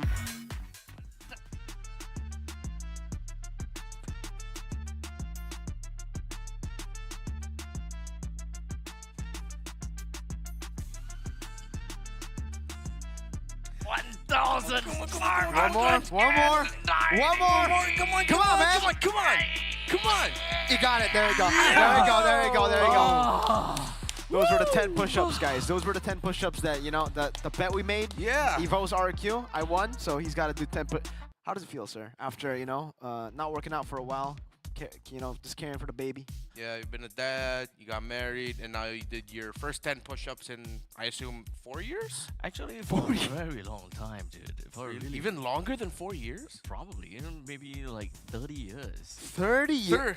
Sir, you first did a push-up when you were born? You know, that's how I get out of my mom, right? No, I'm pretty sure your mom was doing the push-up. Your mom was doing the push-up, not you.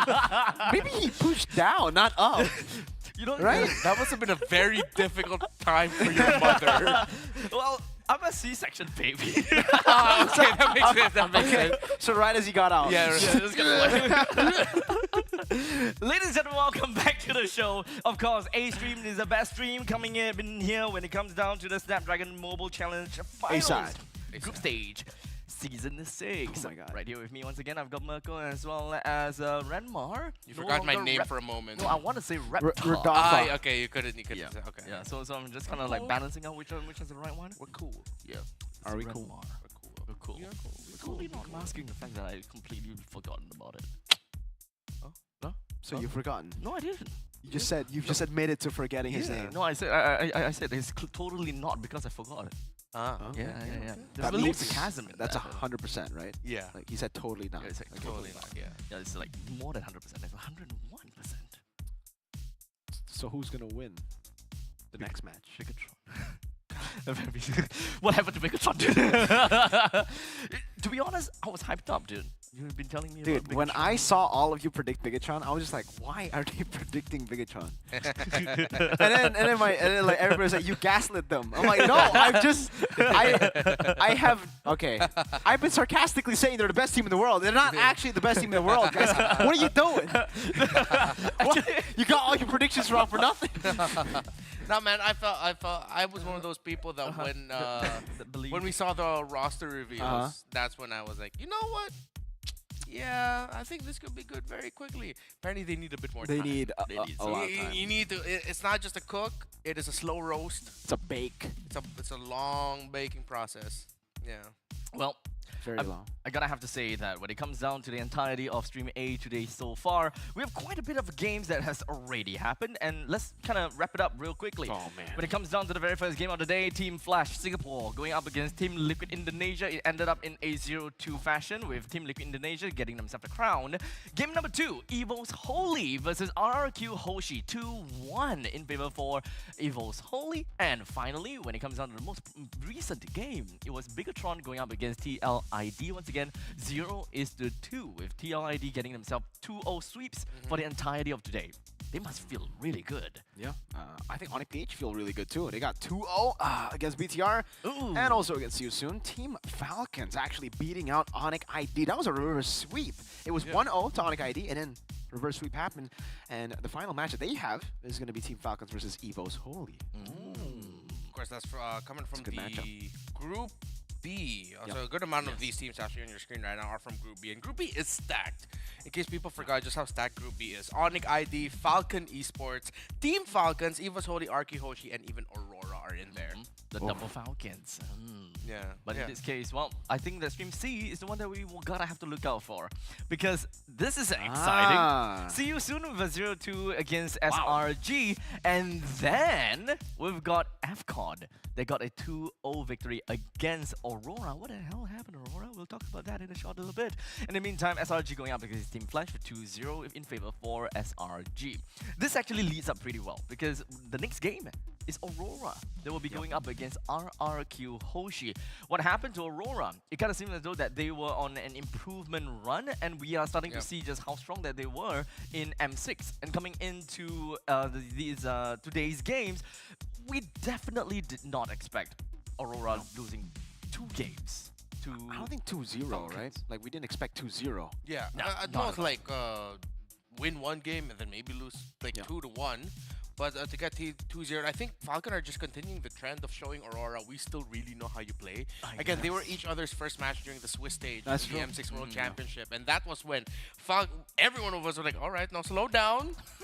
It's okay, that's the first game, you know, let's see what happens. And then Aurora win their next one, and then they lost their third. But then Falcon, I think they're just continuing off of the high and the adrenaline and the experience that they got from the M6 World Championship. I know it's been like almost 2 months now, but they really put themselves on the map. For a moment, a lot of people all around the world were from Myanmar. And we were just going, we're Burmese now. For a while, they were thinking, maybe it was possible to beat Onyx Philippines, right? We saw that at 3-2 in the playoffs knockout stage. But obviously, from Rora and RRQ, I feel like this matchup in particular, it's a high-stake matchup. Both of them have not gotten a single win just yet. Let's take a look at a head-to-head, though. When it comes down to RRQ Hoshi, they are... Well, it's kind of bleeding red, mostly, when it comes down to the average player DPM, as well as the team average GPM. While in the meantime, Aurora is the one that has got a tad bit more team average kills. And of course, when it comes down to picks, so far, nothing too out of the ordinary thus far. We've got Granger as well as Tigro being most picked for RRQ Hoshi. But Aurora, though, they do have the Khalid that is part of their most picked heroes, which we haven't seen in Stream A at all today. Yeah, and if I'm not mistaken, actually, we haven't seen a Khalid yet. Not yet. I have to revisit, but I remember seeing there was one hero that I think I saw before Khalid, a Belleric. Falcon Esports against Aurora played Belleric in game number 1, and that was in the EXP lane.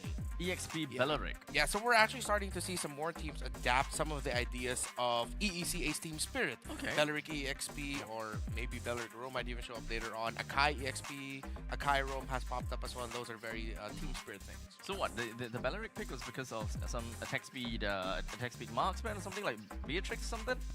One of their ideas, I think it's to counter the Bat's Feast of the Sicilian, just to pump out a bit more damage. Okay. And they were up against a Fulvius and a Suyo that are susceptible once you have the Wrath of Dryad out. Usually it's a way to counter the Joy, right? But in XP, I guess, I mean, like, I don't know. We've just been seeing a lot of these heroes, like the Akai, the Belleric, now even the Badang going to XP, going to Rome. But so far, the Badang has just not had a good time, even though it's been dominant in our ranked games. I think Rome is just not the way to go with the Badang, dude. Yeah, I think it really has to be EXP. I mean, at this point in time, it kind of feels like a taboo to have the Badang in the room. I would love to see a Badang in the EXP. So far, we haven't really quite seen it on this very stream, just about yet. So maybe this time we'll be able to see. But regardless, ladies and gentlemen, let's just take a look at the roster when it comes down to RRQ Hoshi, which technically did play before in match number 2. But regardless, run us through, Muggle. Yo, here it is. RRQ Hoshi, Dairen, Sutsujin, Rins, Edok, and Toy. Still no Skylar for SPS Season 6 here for RRQ Hoshi. I was surprised when they won game number 1 against Evo's Holy. I did predict it to be 2-1, but I didn't expect them to win in a dominant fashion like that. So it does seem like RRQ Hoshi, still when they get the proper drafts, when they're comfortable in the Latadon, they can perform really, really well. Thing is, how stable are they? That's my question, right? With Toy, they didn't just lose an amazing gold laner in Skylar, but they've also lost the leader of the team. Skylar was the leader. Skylar was the guy who was leading the team in-game and outside of the game. So not having that leader, that role in your team, or having to swap it out to a different member, I think it has definitely impacted RRQ. You could definitely see that they were tilting quite early. I didn't. It's not an RQ thing. Usually, you lose one game, you lose a couple of moments, they're still able to come back. A lot of the mistakes we saw from Sutsujin, the game-ending mistake as well in Game 3, it's uncharacteristic for an RQ Hoshi team that has, again, gone to the World Championship. Yeah, they've always been so vocal in interviews about the impact of Skylar, and definitely in those moments, in those tough games, I think they really do miss it. They do. And if that shows up against in this game against Aurora, I think it won't be just an assumption anymore. We can actually back it up with their in-game performance, because Aurora are one of those teams that really just know how to capitalize on mistakes of their opponents with Edward, Demon Kite, Yue, Red, and Jay, and Dom and Kite. I like that you're still keeping the Kite, because man, I've mixed up their names so many times in the Filipino broadcast for the challenge season. But yeah, stability is what they're looking for. Redemption after a disappointing M6 World Championship run. They did very well during the challenge season. An iconic victory up against TLID in the winners match in their group. But going up against Falcon in that 0-2 loss to them, seems like they were just victims to, well, just a damn good team. I'm not going to put it down to cheese picks anymore. I'm not going to put it down to any other thing. Other than that, Falcon just really deserves all of the respect. I kind of agree. Like, I mean, just by looking at a roster for Aurora, of course, a lot of people that, like me, they kind of lived in the past when just looking at this this lineup and just be like this international. Yeah. Like, it's great. They had a great run, and in fact, they have so much impact in the MLBB competitive scene. So looking at them in Aurora now, the moment that we think about them and we see them, we're just thinking, yeah, they're probably gonna take the game away, especially going up against Falcon the esports. But 2-0, that is just uncanny. Yeah, I think most of the people online, at least, right, a lot of the fans, the disappointed fans, have just been talking about the draft. A lot of them don't really like Master the Basics and Coach Dexter. Coach Dexter's draft here. A lot of times they disagree with some of the picks that Aurora go for. What do you think about that, Remar? I think it's warranted in the sense that their fans have followed Coach MTB and Coach Dexter for so long, since the Blacklist days, that when you follow a coaching staff for so long and throughout all that time, their drafting patterns have been quite predictable because it's very familiar. What I like about them is, well, it's in Coach Master the Basics' name, and also from the coaching style that he learned from Coach Bonchan of, like, if you have a strategy and a specific set of heroes that work, why do you need to fix it? Even if it feels like sometimes you're running up against the wall, it's something that they know how to break down a wall with. But teams have been using that against them lately. We felt it in Season 14 of MPL, up until Aurora just played in a completely different level, but you definitely felt that in the M6 World Championship. If it ain't broke, why fix it? That's probably like the motto that we want to look out for many of the times. But either way, well, coming into this game, I gotta have to say, this is definitely gonna be RRQ Hoshi's revenge, right? The last time RRQ Hoshi and Aurora faced against each other was in M6 stage, right? With Aurora winning 2-0. So, I definitely want to believe that RRQ Hoshi does have got a pretty good, they would have a pretty good run so far. I don't think it's the M6 Swiss stage. I believe it's the Open Finals, right? Was it the Open Finals? I think it was the Open Finals Swiss stage. Yeah. It was the Open Finals Swiss stage where Aurora met RRQ. I don't think they met in M6. SPS. I just double-checked M6 earlier. Yeah, we'll double-check that. We'll double check that. We'll get back to that in a bit. Well, in the meantime, we gotta take a look at predictions, right? We gotta look at predictions. How is it gonna be? How is it gonna be like? At least for me, I got myself a 2-0 in favor for RRQ Hoshi, Indonesia. You know, I mean, I can understand why, because Singaporeans are not really very good against, you know, fast-paced games like this. So Indonesia is probably the case. I see. I don't know. Yeah, for me, RRQ are actually the most. Well, based on Season 14, right? We don't know how they're actually how they play right now. We saw a little bit of it earlier, a glimpse of it, but they are actually the most systematic Indo team. They don't actually like to go for a lot of the brawls. They love to play it slow. And maybe that was why Aurora was able to capitalize on the fact that they were systemized, and Aurora are probably the best at doing that, you know, super slow gameplay. So RQ got caught up in the system. Yeah, let's see if they'll be able to show up some new tricks up their sleeve to counter the playstyle that Well, I wouldn't say that they learned it from Aurora, but I mean, with what you mentioned, with Aurora just being so good with a methodical approach, it's like playing chess against them. Yeah. Like one movement means that something else is happening in the map, and you really have to think about what's happening. That's why you gotta play off magic the- chess against them. They play chess. You put in the magic the component. procs, like the passives, you know. Yeah. And then you start smacking them. Gotta go against Gotta go Aurora. card. Gotta get that 2 brawl Yes, points. sir. Honestly, You've been playing, huh? Yeah. he's been playing. Yeah, nice. Magic chess gang. Oh, go. Eruditio, the guys. Eruditio all the way. I've been playing as well. I made Moment believe in the Eruditio. It's like it's bad. It's like play it, idiot. Dude, whoa! All of my friends started We're off gonna have to as. fly in Nomad here for a 1v1 against you. To be fair, dude, like for some reason, a lot of the MLBB fans, they look at the MC GG players and they're like, "What are you doing? Play MLBB, dude!" But then they start playing and they're like, "Oh my god, I can't game's stop." great. Get it, Yeah. get it. It's actually really good. Yeah, every game goes by so fast. Next thing you know, it's been the whole day. You've played 13 games straight. That sounds very personal on you, right? Yeah. 100%. That sounds like your own experience. I'm not gonna hide that Is fact. Is it really 13 You're a hours? proud Or is it like MCGG player. 14? Debatable. No, it was I Hard don't cap know. 13.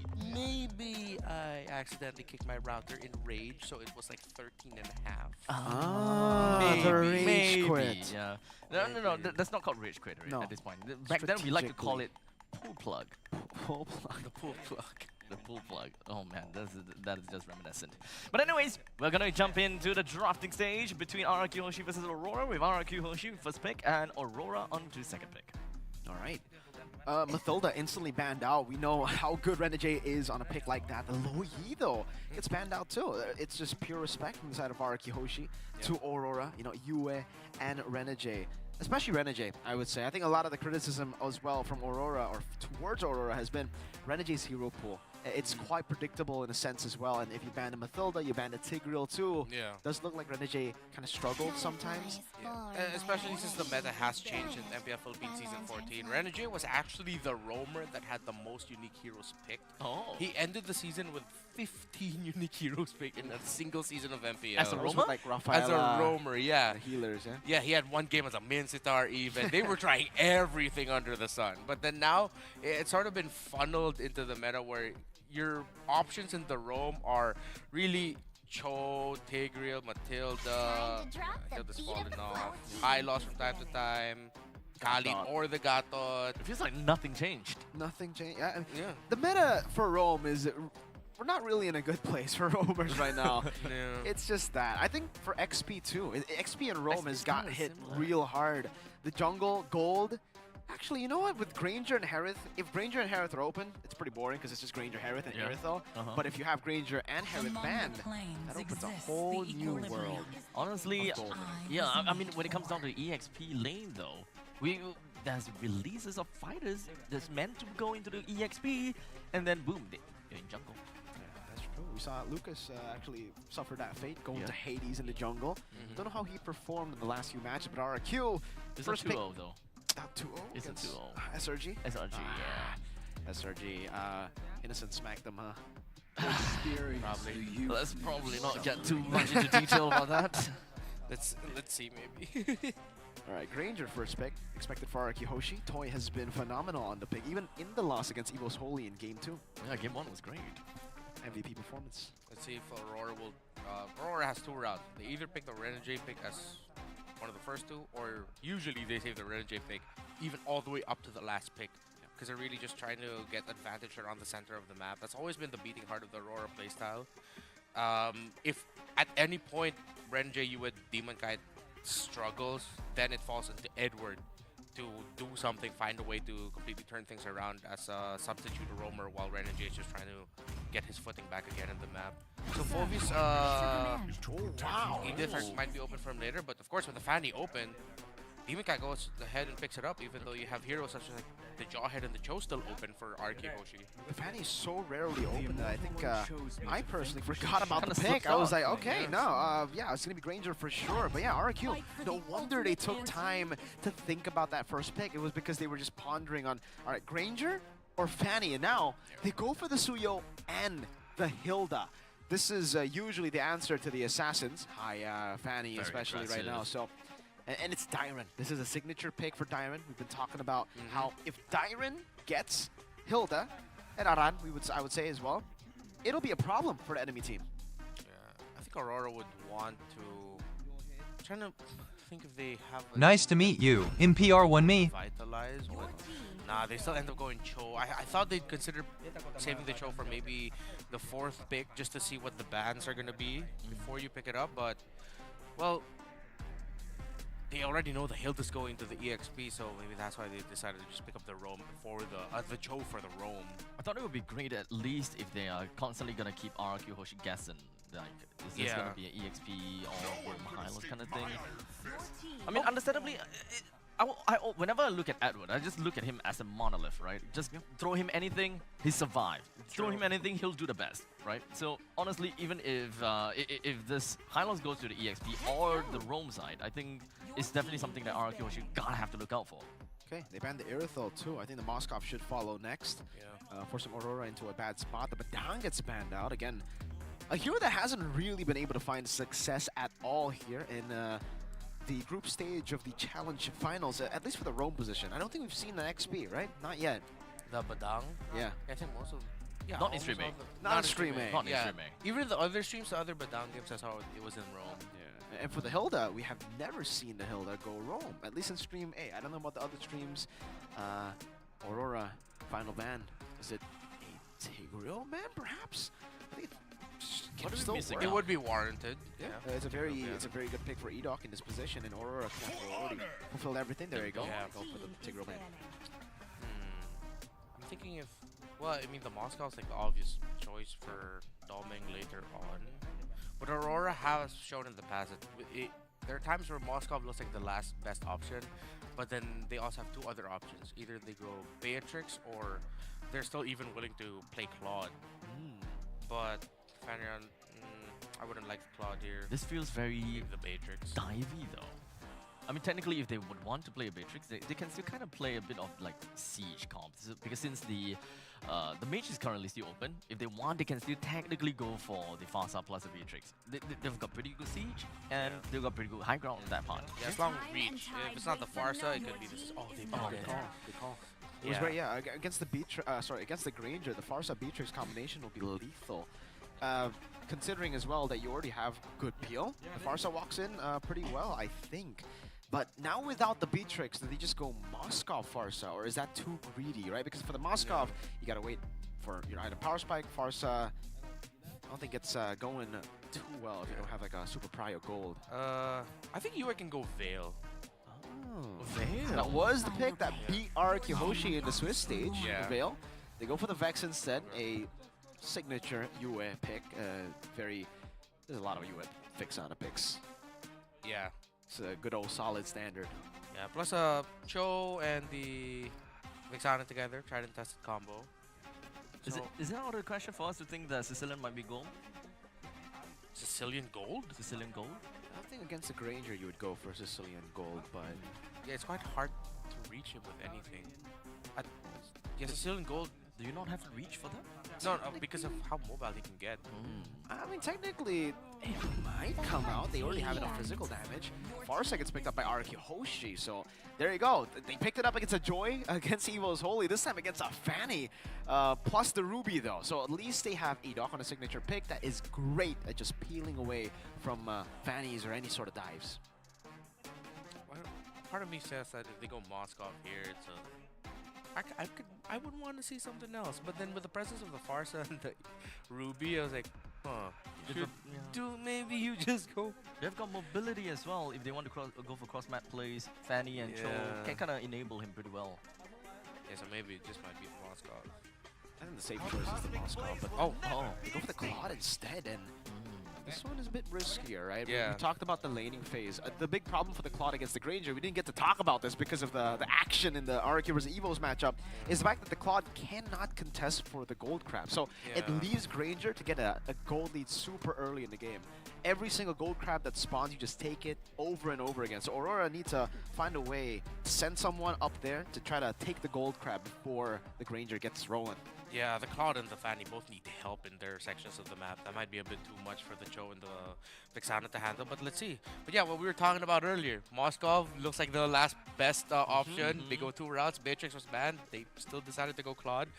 But with the Ruby around, the Farsa might actually be safe from the Claude. Well, we'll see how that's gonna work as we're gonna go for the final series of the day between RQ Hoshi versus Aurora. We've got a lot to talk about when it comes down to the draft, but we're gonna have to kind of break it down a little bit more during the laning phase and see how exactly these, well, first Fanny of the day here in Stream 8 is gonna fare and how this is gonna play out. Ladies and gentlemen, let's dive right in, Land of Dawn. Here it is, ladies and gentlemen. Will it be revenge for RQ Hoshi or repeat for Aurora? Last time they met 2-0 in the Open Finals Swiss stage. Trying to see. Okay, so both rovers are going to start around the gold. Trying to jockey for position there. So the junglers are left undisturbed. Edward up against the Hilda. It's just going to be 2 people just healing after hurting each other. That's pretty much going to be it. Okay, good clear 2 for Sutsujin here. The pathing from both junglers actually to the opposite side of each other. So, relatively safe pathing here. Nothing too crazy for the emblems too. It's just the standard Rins, lethal ignition as usual on the Farsa. Just like all the previous Farsa games that he's played here in SBS. One thing I'm really looking at is how Aurora will handle the inevitable rotation around after the second, third turtle, or around the third turtle, where Arkihoshi will just get Toy out of lane already so that they can rotate around with their Granger, meaning that Dominkite will be stuck just trying to farm yet again. Or Aurora might not even allow that rotation to happen. Dominkite missed some cables. Yeah, gets poked down by Siltsujin with the Soul Sever earlier now. Good setup for the turtle. 12 seconds for the purple buff too. And Toy, is the pressure that you have on the Granger. You cleared away, force the Claude in the turret, and then you just start poking him down. That's what's forced Domeng to go for the Warrior Beats early. Good respect of that. He sidestepped a few. If he gets to middle of his health bar, that's where it's going to be bad for him if he's still stuck under tower, but Aurora can't get close. Okay, Jin controlling it, finds for the red tree. Edward on the bad spot, Glorious Pathway out of there. Tyrant actually still decides to go in. Getting some damage done, but it is a high loss. He can still just regen all the way back up. Yep, again, just 2 heroes healing each other after, healing themselves after hurting each other. Edok might get caught. Whoa, Flicker and the way the dragon. Edok gonna be caught. Demon Kite picks up the kill. Sutsujin might be the next target. Gets away with the blink. Renegade walks up. Just scouting, being a distraction. Okay, giving the vision. I thought they might continue the aggression with Edok no longer there, but I think they knew that maybe they might not be in the right position considering that Rins has his Feathered Airstrike still. Speaking of, just used it in the mid and got to get a good poke onto you. It's going to send the mid laner of Aurora back. Even got a single poke off onto Dominkite with a Feathered Airstrike. Edok, offended, getting the stun down from Rins as well. Tyrant walking over, Demon Kite, good cables to escape. Oh, clinical cables. That could have been a kill for RQ. Yeah. A very hairy situation there for Demon Kite. Got a good read by RQ Hoshi, knowing that there's a chance that Renegade might actually not be close to Demon Kite, so they committed a few more bodies trying to take him down, but now Renegade found a kick! Terrified, Edok still able to escape, that's the cutthroat, but traded over. Sutsujin looking for a double kill, Demon Kite dead already, Renegade following next, Tyrant able to go for the flank, and Edward will just try to get some trades up top by hitting on the turret gold. So RQ Hoshi again continuing the trend of what people know what you really need to try to do against Aurora. You control around the mid, so they picked up an EXP laner that can clear minion wave fast or maybe even give up 1 minion wave push to Edward. That is just a high loss anyway. And as the Hilda, you go to the mid supplement, so you have 4 bodies around the center of the map to pressure Renegade, Demon Kite, and Yue, and so far it's been working for RQ Hoshi. Whoa, Dyron actually gonna sacrifice the cannon minion, the XP cannon, to go over to Demon Kite. Spots him in the purple buff, but doesn't stop him from taking it. It's a trade, purple for Turtle. I'm offended over. Renegade gonna be pulled back as well. Toy, Rhapsody out, plays into it, coming down onto Sutsujin, who's gonna be gunned down and taken out by Domikite. Another cutthroat. Toy is down. And just like that, Aurora equalize on the board. Yeah, I thought Renegade was just gonna end up losing his life for nothing, but good response by Yue and Domikite to follow up. Able to get the Cursed Blast in there alongside the Blazing Duet with the Claw. Good thing Yue was able to hit that skill, or they wouldn't have walked away with kills. That would have been amazing for RRQ had they just left. I wonder what got Sutsujin stuck in the pit, right? Like, I think he used the skill 1. I think it might have been a tap that got him back into the turtle pit. That'd been a timing thing also, because he was the one who got kicked by Renegade, right? Oh, at the bottom. Oh, Toy. Not good. Nice flicker, gets away, reads it out. Renegade caught on the bad spot now. That's Sonata not able to find Renegade. 2 of those shots whiffing, but good information from Edok. Yeah, that was a perfect flicker too.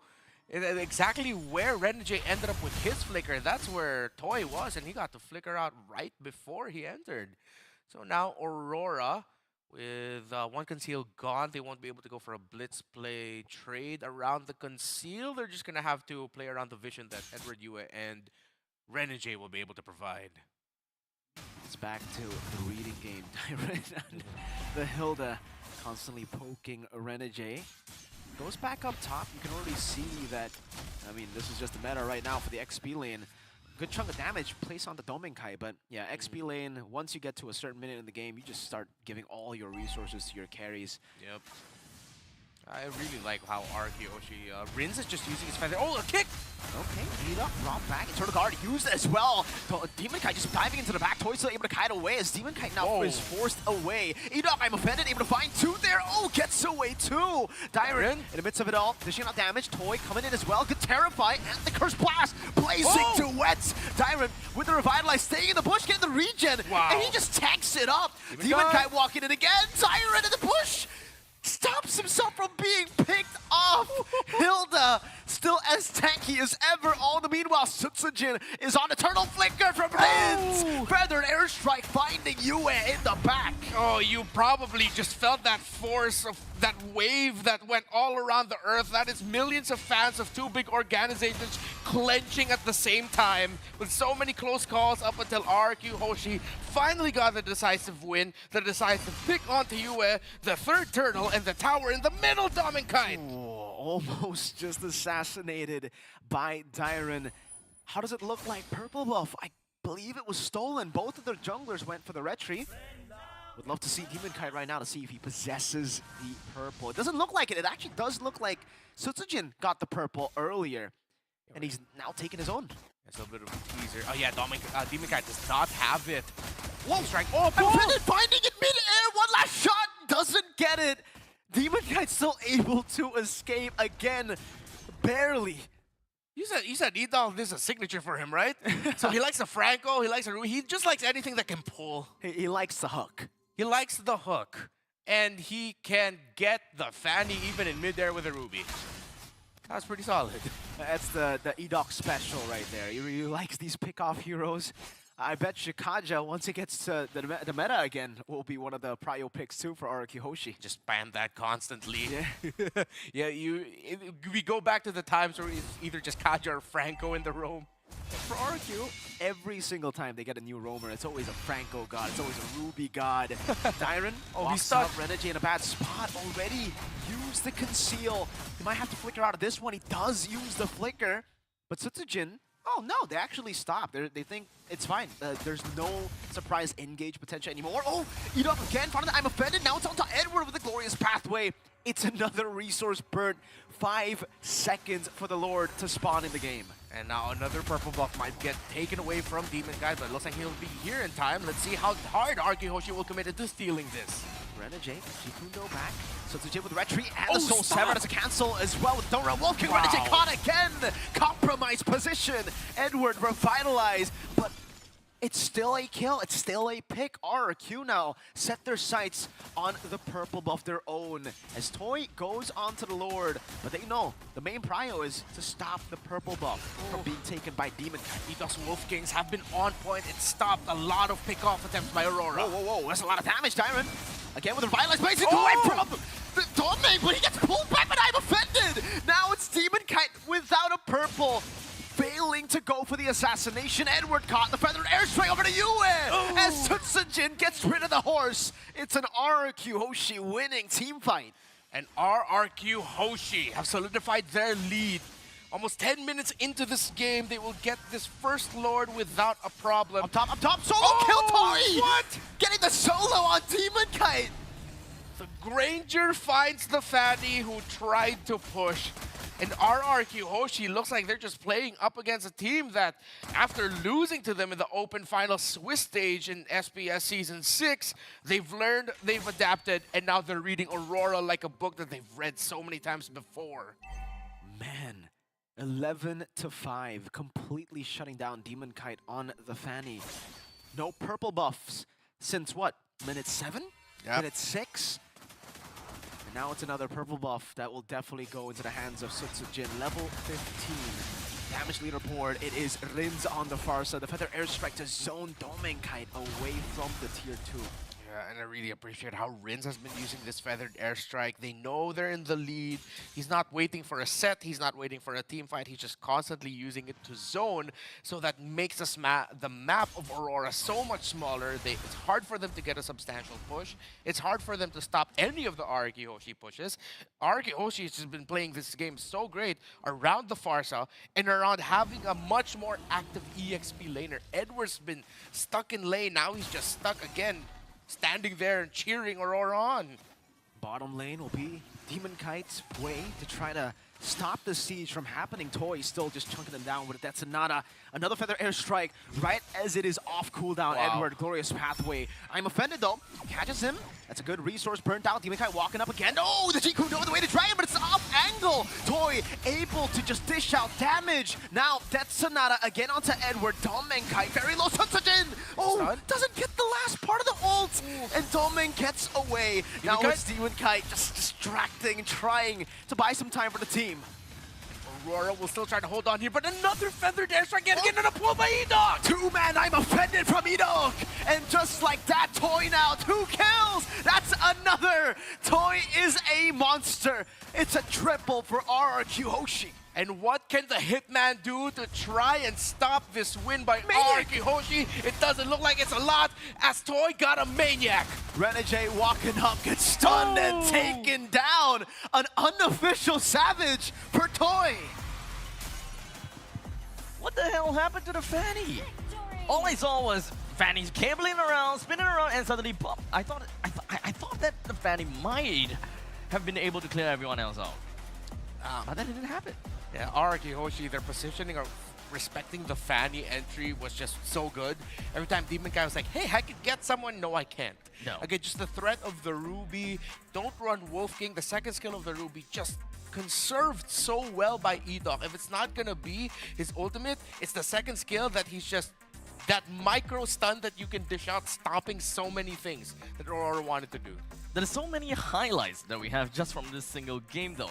Although I gotta have to say, though, that that Hilda that escaped death twice in less than a minute. Yeah. Oh yeah, that is a tough bullet to bite for Aurora. And that's why the Hilda just does so well against assassins, right? You're so tanky. It's so hard to get the assassination on you. And on top of that, you deal crazy damage. So Crazy. if you commit on the Hilda, you might be the one biting the dust. Yeah.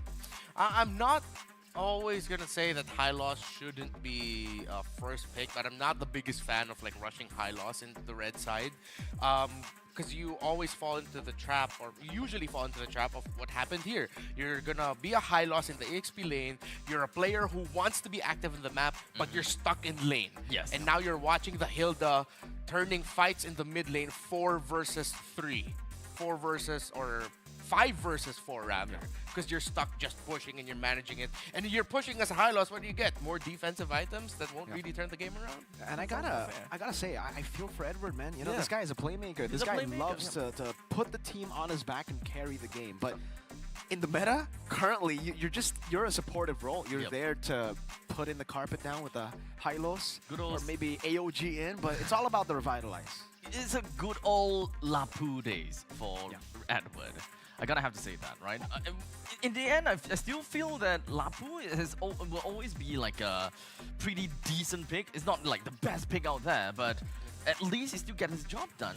And I hope that Edward will be able to just. Is go that back what it to that. takes? Is that what it takes for Aurora right now? Do they need to just go back and say, you know what, this ain't working for us, Edward? We gotta get you on the Edith. We gotta get you on the Lapu. Yeah, you just need heroes like that can play, make, and deal damage. And again, there was a time around challenge season where we thought Lapu would show up more during challenge season, because around that time when we started getting a few more reports from scrims and even from players just playing in their streams, we're seeing more EXP laners try out Lapu. They tried to bring back Lapu, they tried to bring back Yuzhong. Yuzhong's the one I'm still waiting for this one. Right. But Lapu's just been gone, even though a lot of EXP laners tried to make him work. I feel that he didn't receive any like groundbreaking nerfs or anything. It just fizzled out from nowhere, right?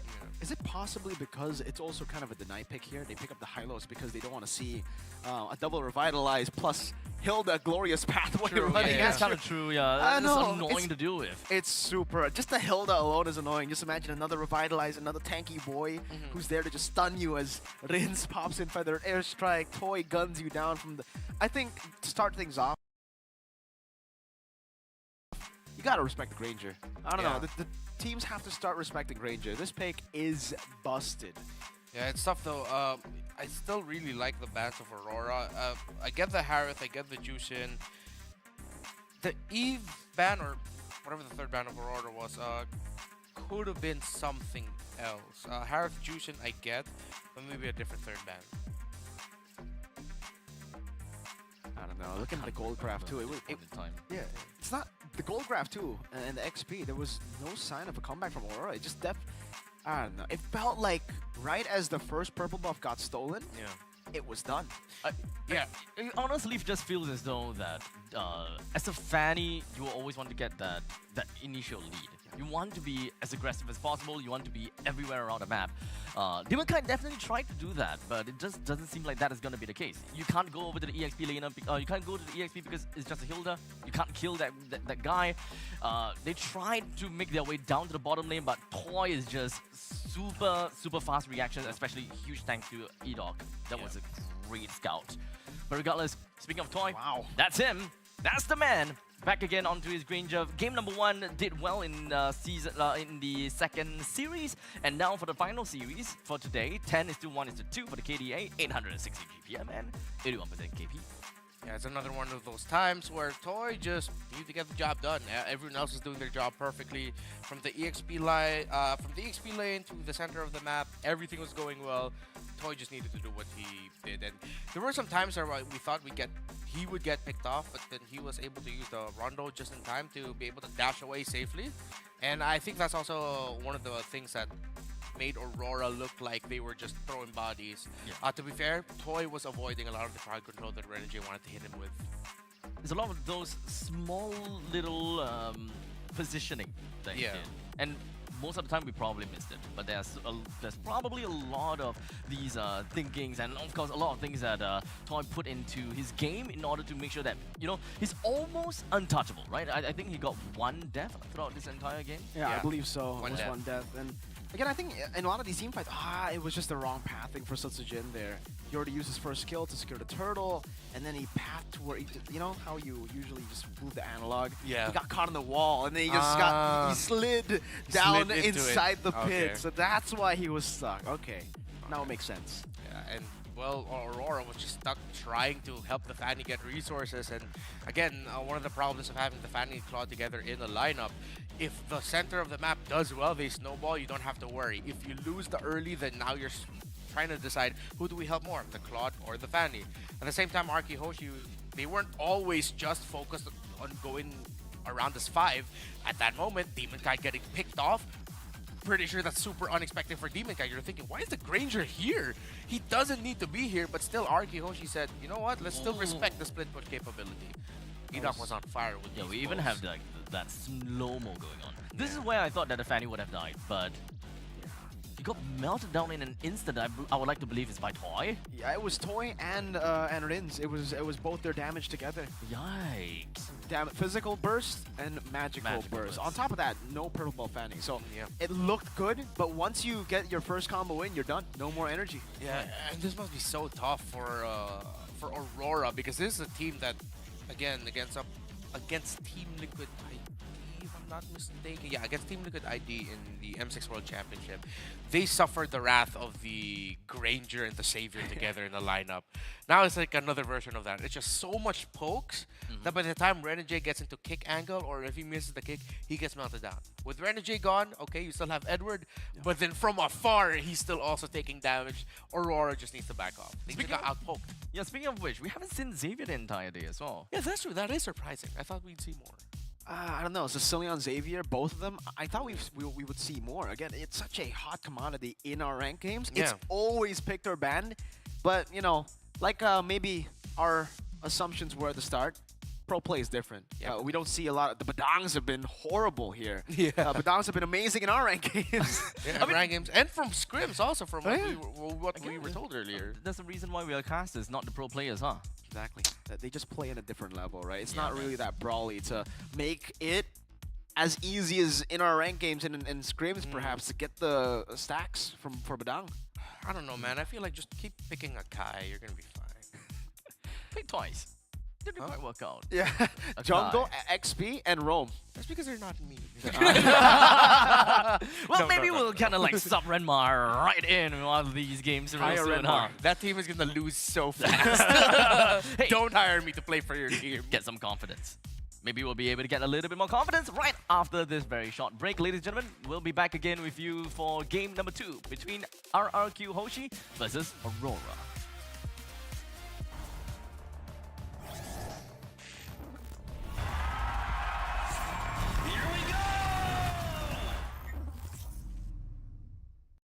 The Snapdragon Pro Series is brought to you by Snapdragon Elite Gaming and DHL.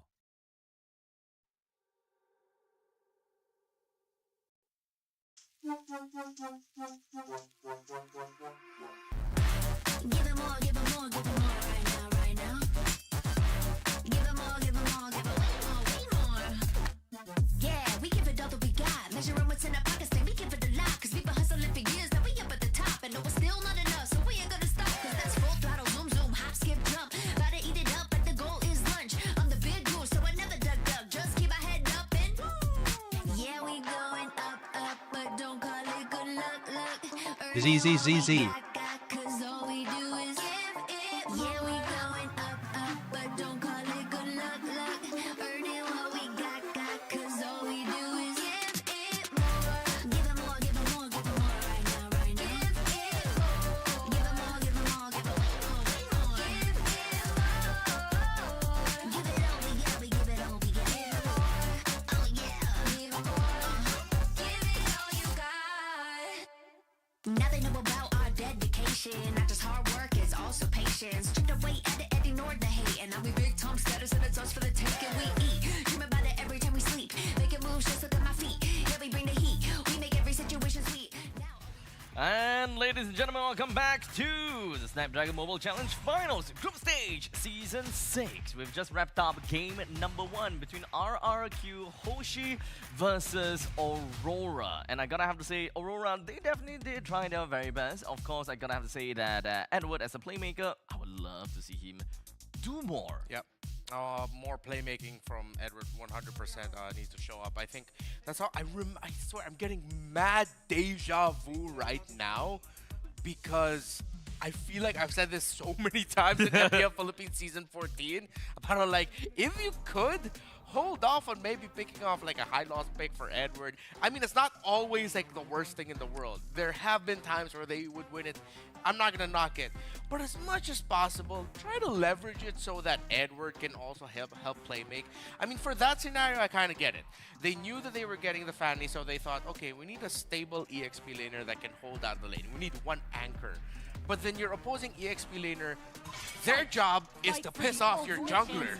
So your anchor isn't pretty much doing any anchoring because the purple side in the center of the map is getting screwed over. Wait, And he's just stuck in lane. And he's just stuck in lane, yeah. wait.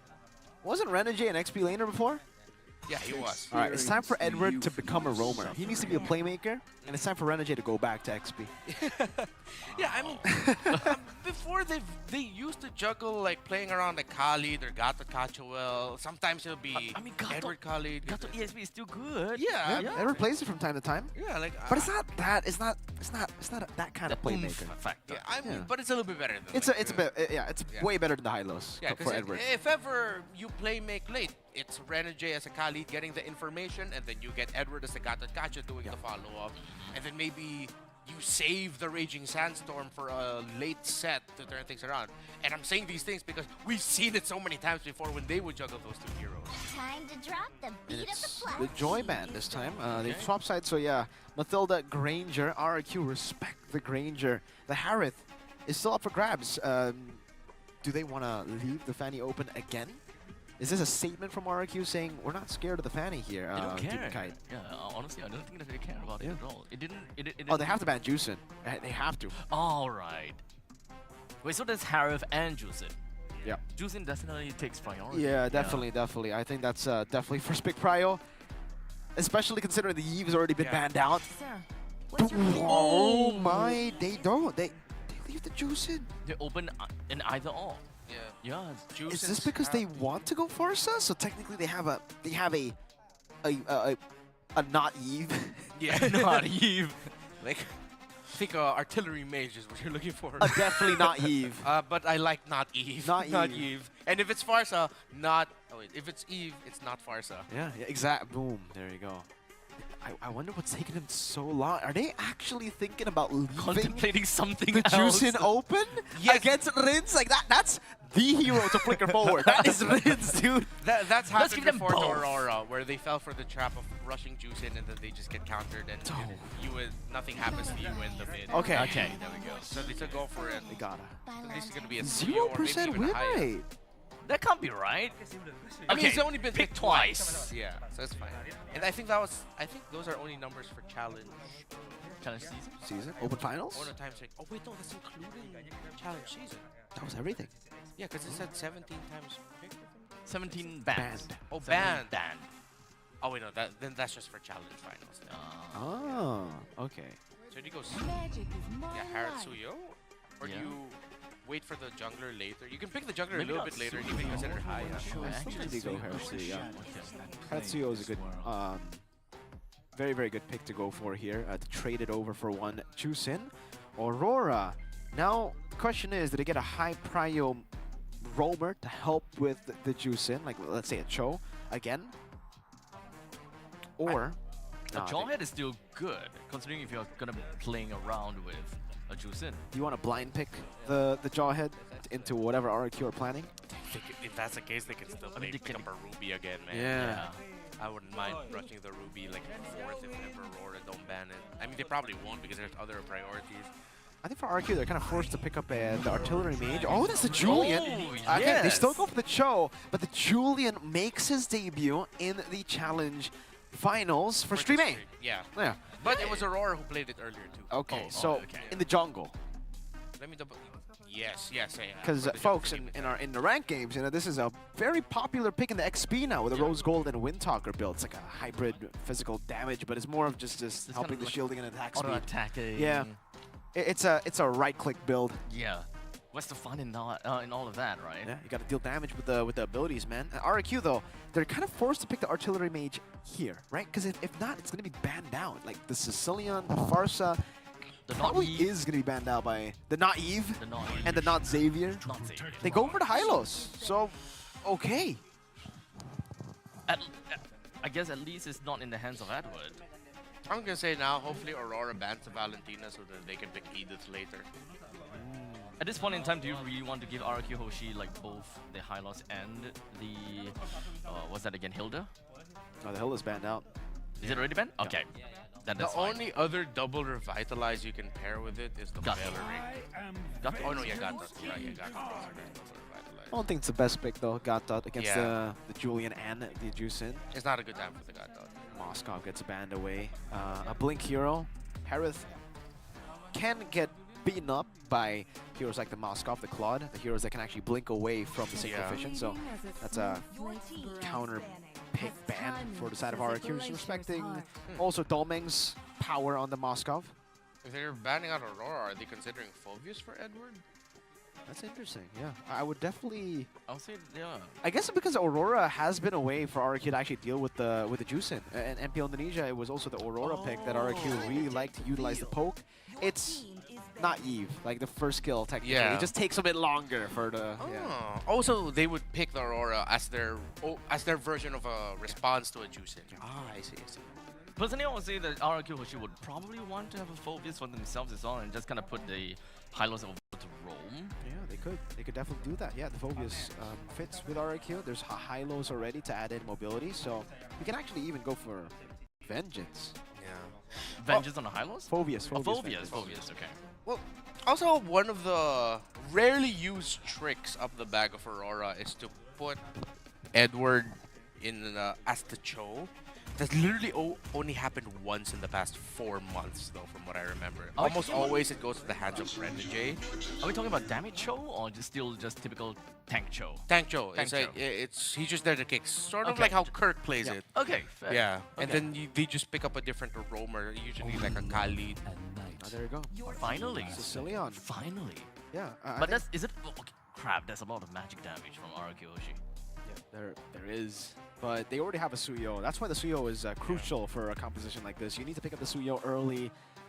That's why they first picked it. The Sicilian is great. I think having the Harith in your composition means that you also have a gold laner that can be online very, very quick, right? It's not like a super late game pick.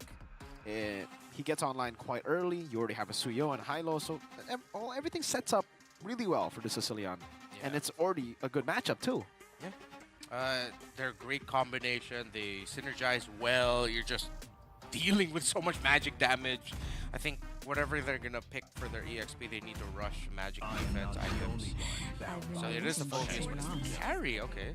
So again, Carry was one of the heroes leading up to this tournament. We were talking about it behind the scenes that more gold laners have been trying to reintroduce into the meta. Carry is a very good pick against the Harith too, by the way. It's similar to the Moskov and the Claude, where your dash is so fast that it kinda is, it's almost a blink. You get away from the synchrovision quite easily, so yeah, you can react to the synchrovision, dodge away, and beat the Harith. Are we still looking at Brave Smite carry? Is that still a thing? No. It's different It's It's just dead back now. to the QC, Quantum Okay, Charge, sure, it's okay. normal build, no hybrid tank build. That was broken. Yeah, that was so busted. That was unfun. Oh, they go for the glue to split, and escape from, yeah, the carry damage. Okay, I like it. Yeah, they got prio everywhere. Glue is also good against the Phobius. Dude, those are two games in a row, just fantastic drafts by Coach Cute and the W staff. Cute, man. Those are My so... goat. These drafts have been crazy from RQ. Even against Evo's Holy, he was like the drafts were good. Yeah, I yeah. love the drafts. The final tap of the glue. That has been that happened twice already, and we definitely can expect quite a bit of impact coming in. And this, ladies and gentlemen, game 2 between RRQ Hoshi and Aurora. Back in the land of Dawn again, we have a couple of heroes that has finally made their debut. We haven't seen quite a bit of these heroes. In fact, I think Juicin being leaked out is definitely one of the crucial thing. Well, in the meantime, we also have got Julian popping by. So I'm super excited to see how this game is gonna be like. Oh, let's not forget about Sicilian. Let's go in, land of Dawn, let's go. Love and Night. Sicilian makes his debut on Stream A. Let's see if that will actually grant RQ Hoshi the first match win, or perhaps will Aurora grab their first point in the Challenge Finals. Currently standing at a 0-2 record. It's 0-3 with RQ winning game number 1. Let it be on the record that when Mirko said love and night, he looked deeply into my eyes when he said love. I don't know what that means, but you know what? I'm okay with it. You know exactly what that means. I'm very comfortable right now. RQ Hoshi with the Glue last pick. Let's see if they can replicate what the LID did and just zone out. But right now, US is carrying E-Dog. Oh my goodness, another bad piece should do it. No, no, he's good. All right, he gets away. Gets quelled, shot, Sanguine Claw. And also on top of that, a horse walks up to him. So many things thrown at you in there. Good thing he was able to get away. But yeah, one of the things you really feel as a high loss when you're up against a Juicing in the mid lane, you are just constantly gonna get lifted up, slammed down over and over again. But then it's gonna be up to your mid laner to help you out. Two Purifies again on the side of RRQ Hoshi, so that's not gonna be a straightforward approach for Renegade to get a pick off. If ever, I would like to see Renegade actually try to commit those kicks onto Sutsujin when he can, at least to force out the dagger out that you can use. Now up top, Toy versus Domenkai. Toy has been great actually in the laning phase. We've seen him against Erlan, against Domenkai early on the Granger, winning out the matchup too. Now let's see on the Harith against the carry. Sutsujin able to get level 4. Also, the Crab, decides to give it over to Dyron to get level 4. Edward and Yue straight into the mid lane to get level 4. And straight they go towards the turtle. Yeah, a little bit more competitive now, Aurora, for this first one. E-Dog showing up, but RQ Hoshi, let's see if they can steal. Renegade walks over to Jikudo already. Rins down with the bad impact, is constantly putting enough damage. Demon Kite able to go for the red tree. Now it's going to be E-Dog walking up Sanguine Claws to lock him down. E-Dog DOT takes the kill. First blood for Turtle. Now RQ Hoshi, let's see if they can get away with this without giving any more kills. Dyron in a dire situation. Time, pass, 3-man Sanguine Claw from Rins. And just like that, Dyron gets out, goes back in, mounts Renegade, brings him back with the slam, pass. 2 for 1. Only a turtle, another Sanguine Claws. Rins is stacking up. Bat impact over to Edward. Now E-Dog running away, getting into the turret range. Edward mounted. 2 splits in the team fight. Oh, this glue again. Once I saw that glue, I started to get worried for Aurora. But Rins has also been one of the biggest problems for Aurora when it comes to trading around the river. He is just free to Sanguine Claws, and finally Renegade gets a kick on him, but he gets away. Yo, he's doing a lot of damage already. Rins, he got so many stacks. Yeah. He was getting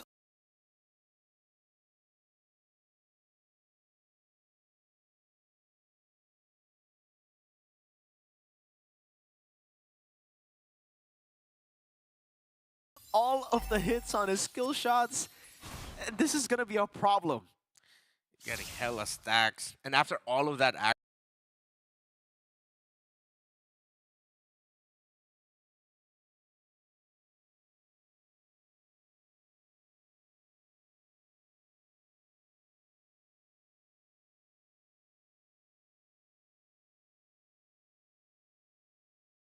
I think he was just constantly in the second or third activation of the bat impact. No wonder it would hurt every time it would hit. Now Aurora needs to slow things down because they just had a rough reality check that trading against RQ Hoshi is not going to be so straightforward with the glue and the high loss around. And the Sicilian. Oh, stun again. Renegade quelled. Renegade flickers out. Glorious pathway from E-Dog this time. And it's the Crimson Beacon from Yue to just get Renegade some space to escape. Good chains there by Demon Kite to actually immobilize Sutsujin and E-Dog. They could have continued marching forward, try to get kills, but it was stopped by the jungler of Aurora. Again, the more I try to think about the possibilities here, it just looks like it's going to be the glue and the high loss buying so much time for the Sicilian to be untouchable. E-Dog lifted up, chains put down by Demon Kite. Turtle started. Will be reset again. Both teams hovering for control. No one's giving a clear angle right now. Someone needs to clear that mid lane menu wave, but no one wants to. They're just focusing on the turtle. Down walks up, slam, pass. Edward goes with the flicker. Now Rin's caught in the bad spot. Has to Purify back up again. Pops in the bad piece. Is able to kite away. Renegade caught in the bad spot. Sanguine Claws and the bad impact. Turtle reset. Sutsujin now walking back, blinking back again. Queller popped in. Edward still able to get some stacks Him down with the hungry. Infernal Pursuit. Now it's a Crimson Beacon, but the Sanguine Claws is still there. A kill over to Edok. Now next is Tyrant. Split, getting him out. Bouncing down onto Edward. Rins not hitting the bat impact, but still it's a kill to RRQ. Now another brawl. No, Sanguine Claws dodged away from with the sword. Mid lane, it's a kick actually. Over towards Toy, he's still all good. Ewing gets caught in a slam. Rins is there. Slam, pass, Sanguine Claws. Rins gets another on the Sicilian in the early game. The Sicilian and Glue working together. Aurora does not have a lot of breathing room in fights. They're fighting into things that are crowd controlling them and bursting them down, and Renergy might be up next. It looks like he can't get away, but he does. But that's just more pressure from RRQ Hoshi. That's why leading up to that turtle, I said someone needs to clear that mid lane minion wave. No one wanted to, and it ended up, after that long sequence, imagine, Aurora potentially could have had minions marching into that mid tower and damage onto that mid tower. Except what happened was no one cleared it. It was Toy who actually cleared the middle minion wave. He got the push. Renji with a kick. It's another fight. Okay, it's Tyrant caught in the midst of it all. Demon Knight still able to shred him down. Toy escaping from his Von Force. Now it's Edok isolated, all alone, taken down. And for RRQ, they're like, all right, 2 frontliners will get the mid turret, will shove in bot, and Rins will just continue to stack. So now Aurora will have to sacrifice some macro to win some micro wins, get it from the skirmishes. See if they can balance out the macro just a little bit, because if Aurora continue to rotate together as 5, they can just continue to send Sutsujin or maybe even Toy in the opposite lane to continue pushing and applying pressure in the map. Looking at the items, only just a Feather of Heaven for Demon Kite's Julian. Already a War Axe and a Hunter Strike for the Suyo. And no big damage items yet for either of the mages. Well, you do have the Glowing Wand there. And plus a good amount of mana on the Sicilian and stack, so he's solved. Just the elegant gem, right? Man, Yeah. Toy up top, tier 2 for free. Doming. Dude, oh my damage. Rins is the one actually going in. Even with the flicker forward. Doming Kite taken down, soloed by Rins. He tried to risk it. He thought he'd just have the damage or maybe whatever sense of regen he could have to take down or trade against the Sicilian. But the Bat's Feast was just too much. The constant damage coming out, even though he was close range, the Bat's Feast hurt, and it was healing up Rins. Now it's free. Again, 3 turtles. Or no, that's the 3rd turtle. 2nd turtle for RRQ Hoshi. 2,900. Make it 3,000 gold for RRQ Hoshi. I would love to see the stacks on Rins in the 8th minute of the game here. Seems like he's gotten so much in all these fights, constantly getting 3-man Sanguine Claws, 3-man bat impacts. Aurora, what else can they do to turn things around? I mean, their sources of damage mean that even at the 5k deficit, there is a chance for them to turn things around with true damage coming in from the carry. The burst from the Julian will always hurt. That damage. And of course, Edward can continue. Renji with a kick! Oh no, but it's only on the Tyrant. Goes and stops that pass, finding them in the back! Into the stun, Sutsujin finding 3. Now again, it's Yuen locking Tyrant up. Now it's Ida walking forward. Sanguine Claws not connecting. Rin still going for the bat impact though. Doesn't find its mark. But RRQ, they just out-sustained the damage and came in very late with Rins. Now it's just poke after poke from Rins. Bro, Tyrant's just been a straight up menace against Aurora. Wow. That single glue pick, how it's meshing so well with the Sicilian.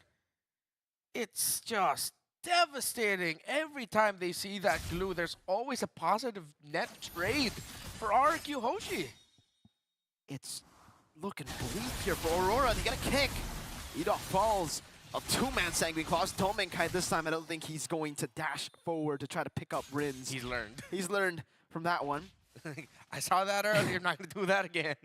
But as the game goes to a later stage of the game, it's going to be harder for Aurora. RQ. The Harith is going to scale. The Sicilian as well. Yeah. And as scary as a carry is in the late game, for Doming, he's technically going to have to rely on Renegade to get kicks. Yeah. And there are 2 Purifies on both the carries. Yeah, for Renji to get kicks, and for... Oh, another one? Stun over to Renegade, and just like that, Oh, that's mounts it. over. Sutsujin claims the kill with the Soul Sever. Now, goes for the stun. Yue, Crimson Beacon out with the blink. Oh, has to flicker out of the Sanguine Claw.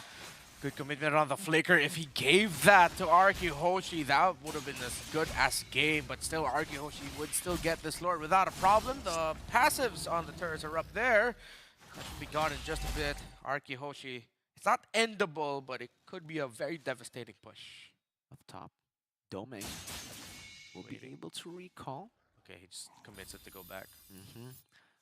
Yeah, the Sky Piercer 2 for Yue just built up. I wonder if that's third? Second item? It should be third, right? No, I mean, looking at the timers. Yeah, yeah. Rose Gold Meteor for Demon Kite. A bit more sustained. You can see that bad impact. Landing onto Edward with Sanguine Claws. Constant poke coming in from range. Now the Glorious Pathway to zone them away. Oh, another Sanguine Claws there. It's that's the Zaman Force used up by Toy. Still unable to crack the base open. Yeah, you could also see, though, Demon Kite does have the damage up there for him. That little trade he had with Suchijin, that was just Demon Kite and 1 turret hit and brought down Suchijin to 40%. So the Julian damage would not be a problem. Just how long can you survive the fight around the glue? Oh, whip from Edward. Try to go for the skill 2 flicker. Ends up flickering straight into his demise. Purify out from Toy. Away from the Lantern Flare. Sutsujin up top. Trying to go get some more hits. It's against Sutsujin with the Queller on Renegade. Constant poke. And now they look for another wave in the mid lane. Bleak is an understatement. The lights have been almost completely snuffed out by the Kingdom. Our RQ Hoshi. Now, Calculated was taking down the turrets. The next Lord, if they decide to just not push this and end it right here, should be the winner here for RQ. 2 base turrets. RQ will be happy with that. They stay disciplined. They move back. They've gotten an almost 10,000 gold lead at this point of the game. And for Aurora, they're just being suffocated in their race. And 2 games in a row, they decide to pick up the Cho, and RQ Hoshi responded with, again, 2 Purifies and having a very high impact EXP laner. 100% Edward has more impact now. Oh no, that's another one! Renegade gets caught, and there was not enough time to react. The flicker was there for Renegade, but he could not tap it. CC from Edok, the slow with the Glorious Pathway, the instant burst from Toy and Rins too. You blink and you miss it. Yeah, every time RQ Hoshi sees a member of Aurora, they do not blink, they kill. And it is a decisive kill every time. No roamer, no pick, just a Phovius, but Renegade's about to come back. Let's see if RQ Hoshi will continue or wait for the next Lord. Looks like they're waiting. Dyron walking up, brought back with a Lancer Flare again. Dyron pops into the split. Doming deals some damage. Oh, actually, Crimson peeking forward, going for it. Renegade finding the kick as well. That's going to be Edok taken down. Doming Kite able to melt him down, but now it's Toy with the Zaman Force, picking 2 up. Only the Kites left to defend. Kited down, bad impact to take him out. That's a flicker forward from RRQ as they end the series 2-0. That was an amazing push, actually, coming from the side of Aurora, but at one point in time, they managed to take Edok down, but that was actually all just but a bait. The great kiting strategy from the side of Aragyoshi. They won all the way back, and then right in your face, as Killua quite literally just went all out. Yeah, the moment... He toyed with them. Yeah, he toyed with them. The moment you saw Rins land Sanguine Claws onto 3, I'm pretty sure Toy was mouths watering already. He's like, oh yeah, that's it. This is Zaman Force time. I mean, give it to me. Ooh, all the resources. Does he sound like that? Killua? Or Harris? Toy. No, he doesn't. He doesn't sound like that, okay. It would be quite concerning if he actually does something like that. That would be quite kind of creepy. I know. Imagine being in the same gaming house, right? Late at What's night. the problem? If it sounded like this? Hey guys, let's go. Do it. Those I wouldn't mind. Yeah, You would, I mean, sure. sure. For the rest of the cast, you're gonna be something like that. No. Why not? Because it hurts my throat. Hey, that would be fun. No, not hurting your throat is fun, but hearing that is fun. I'm moving on from this point onwards. Unfortunately for Aurora, they didn't manage to get a single game off of RRQ Hoshi, as that ended up in a series end for RRQ Hoshi. Great game thus far, 2-0. Aurora didn't get a single point in today, despite such a stacked lineup, and of course their appearance in M6. We are definitely going to be expanding on that more later on. But what exactly worked out greatly for RRQ Hoshi? At least for this game. Their drafts. Their draft, yeah. Yeah, their main point here for game number 2 is the same for the entire series. It's really that draft. The last pick, Glue. Again, we talked about the Sicilian and the Harith mesh together so well. The Roam high loss works in this scenario because you want to trade to make sure that Sicilian will be able to get some hits in to build up his stacks. So it's like, yeah, he'll get some deaths. He will be brought low. But Ringe was always just there to capitalize. All right, I'm not going to waste it. I'll get bad impacts in, get my skill shots in so that I can get stacks. So it's kind of like a trade in quote-unquote resources, right? Yeah. HP for your stacks. So as much as possible, my HP is equals to your stacks. Yeah. And they were able to build up those stacks so fast that, yeah, we were just wondering, where is all this damage coming from RRQ Hoshi? At one point, it was just Rinz and Susujin, and then eventually Toy joined the party. Damn, if only we had, like, the number for how much stacks the Sicilian eventually had. But unfortunately, I don't think we managed to get that information, but never mind. We move on over to the next part of this graph, and or rather, this next part of the statistics. As you can see, Rinz dealt a total of 60,000 damage all by himself. Tsujin comes in at second place though with 43,000 damage, and of course Toy with 34,000. Yeah, It's pretty impressive. My personal MVP has got to be Rinz, man. He was lethal on the Sicilian, always spacing just far enough too, by the way, right? I mean, on the Sicilian, it isn't like any other skill shot. It's like the range is determined already. You can't like shorten it or anything. So his spacing had to be perfect up against so many blinks. Maybe against Edward and Renegade, it's a bit easier because they're frontliners, but Demon Kite, Yue, Doming, who are playing so far back, who has a lot of mobility, Rinz always found a way to catch him with a Sanguine Claw, catch him with a bad impact, and finish him off. Yeah, he never wasted what Edok and Dyren were doing in the map for him. Getting the grab, the split, the pass, everything to set up for Rinz. And Rinz is always just there. This is what we're always talking about when it comes to how synergized the mid laner is with whoever the frontliner is at the time. Whether it's the roamer or the EXP laner. And Rinz is just so well timed with Dyren and Edok. Honestly, hit accuracy when it comes down to the bad impact is always the #1 thing that I look out for, right? Even when it comes down to pro games, you can still definitely see that not all of the bad impacts hit. In fact, like 60% of them hits. Yeah, sure. But in this game especially, I think it's relatively, I think I can fairly say that Rinz probably hit like more than 70% of those bad impacts. I think that those were all pretty right on mark. Yeah, and most importantly, all the Sanguine Claws that he landed. Especially in the early game. Pretty big ones. Yeah. Like in the early game, he was getting 3-man Sanguine Claws for fun. That adds up, man. Like he's getting so many stacks from landing all these skills, AoE. But for Sutsujin, a lot of playmaking too. So many times that like Dyren got a slam, pass, it would have been wasted if not for Sutsujin's instant follow-up. With a total of 4 kills, 0 death as well, by the way. With 8 assists, total 876 GPM, and of course, a total kill participation of 75%. This guy, Sisujin, he's constantly always making those plays. In fact, those highlights, we'll be able to look exactly how it all played out for RRQ Hoshi.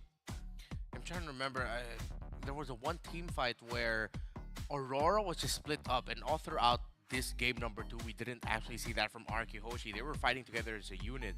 But then there was this one team fight that Aurora took. I think it was either the third turtle. Oh, yeah, it was this one.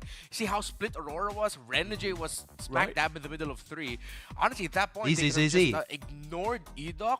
Go forward, at least try to trade what Renegade did. Agreed. Because he got the vision onto 3.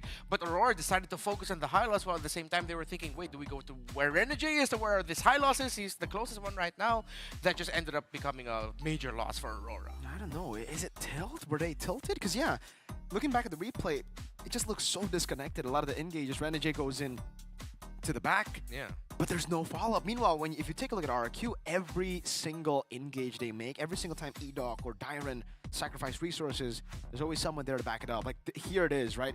Look at Sutsujin instantly with the follow-up. Right as the Slam pass connects on the 3, he gets a 3-man, and then so many times also, you know, canceling out whatever NJ was planning there. Yeah. And it just feels like they're connected. Aurora, a bit awkward in a lot of these skirmishes. Yeah, I think that's the best way to put it. It was awkward at times, the approach coming up from Aurora. Again, this has been a trend. Well, this was the trend for Aurora for a while now. It's like they need time to heat up the engines, you know? But after 2 straight games where they just got the 0-2, yeah. Yep. Definitely. Hopefully the engine's really hot now because they're going to need it. I think not only just that, right? I mean, when it comes down to the awkwardness, it's definitely there. But the disparity and the gap really also comes down to the point that RRQ, they are just very decisive. Yes, that's what. Very decisive with everything that they do, right? Whenever they say that they are going for objective, boom, we're going to go for the objective, right? I love to know and understand exactly what's going on behind the entirety of this RRQ game, as I believe that we'll be roping someone in to talk a little bit more about this game. My goat. Who do we have? It's my goat. Is your goat? Hey! Sly wink. All right. Coach, thank you so much for joining us here in the program and of course in this interview. Now, same thing as always, I'll always ask everyone the same thing. 2-0 scoreline. Did you expect this? A little bit, especially after we lost against EVOS. We should win 2-0 also, like on the EVOS match, but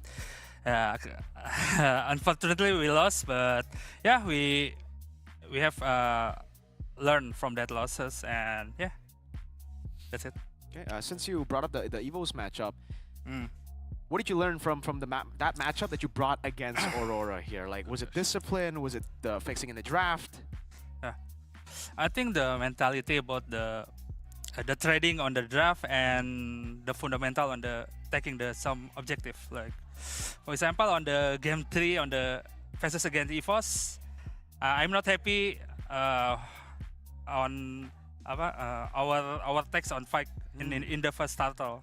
Our fundamental wasn't very good, and then we talk about that, and I remember I keep telling them to focus on the objective more better. I see. Yeah. And we definitely got to see it here because Arky Hoshi, there you guys were very sharp with how you were executing the plays up against Aurora on this one. Now, I was really marking out with how good your last 2 picks were on both games. In game number 1, you picked up that Ruby to close out the draft. Game number 2, it was the Glue that closed out the draft. So I just wanted to ask, for those 2 picks, going into the second phase, were those already options for you in your head? Or once you saw the picks of Aurora, that's when you decided, oh wait, no, Ruby would be best here, Glue would be best here?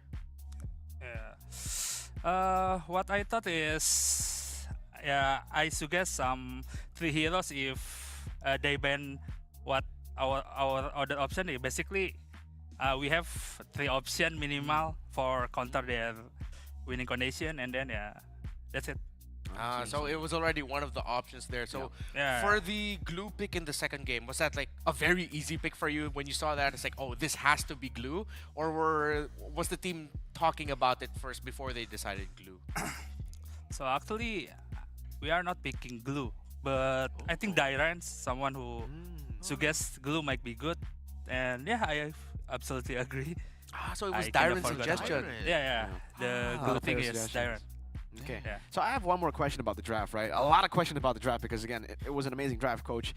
Juicin, leaving the Juicin open, it's not something that a lot of teams have done. I think out of all the teams, you're one of, if not the only team who've left the Juicin open on red side. What was the idea behind it? Was it because you know how to counter it? Was it just because it was a special treatment to Aurora because maybe you've beaten them on Juicin?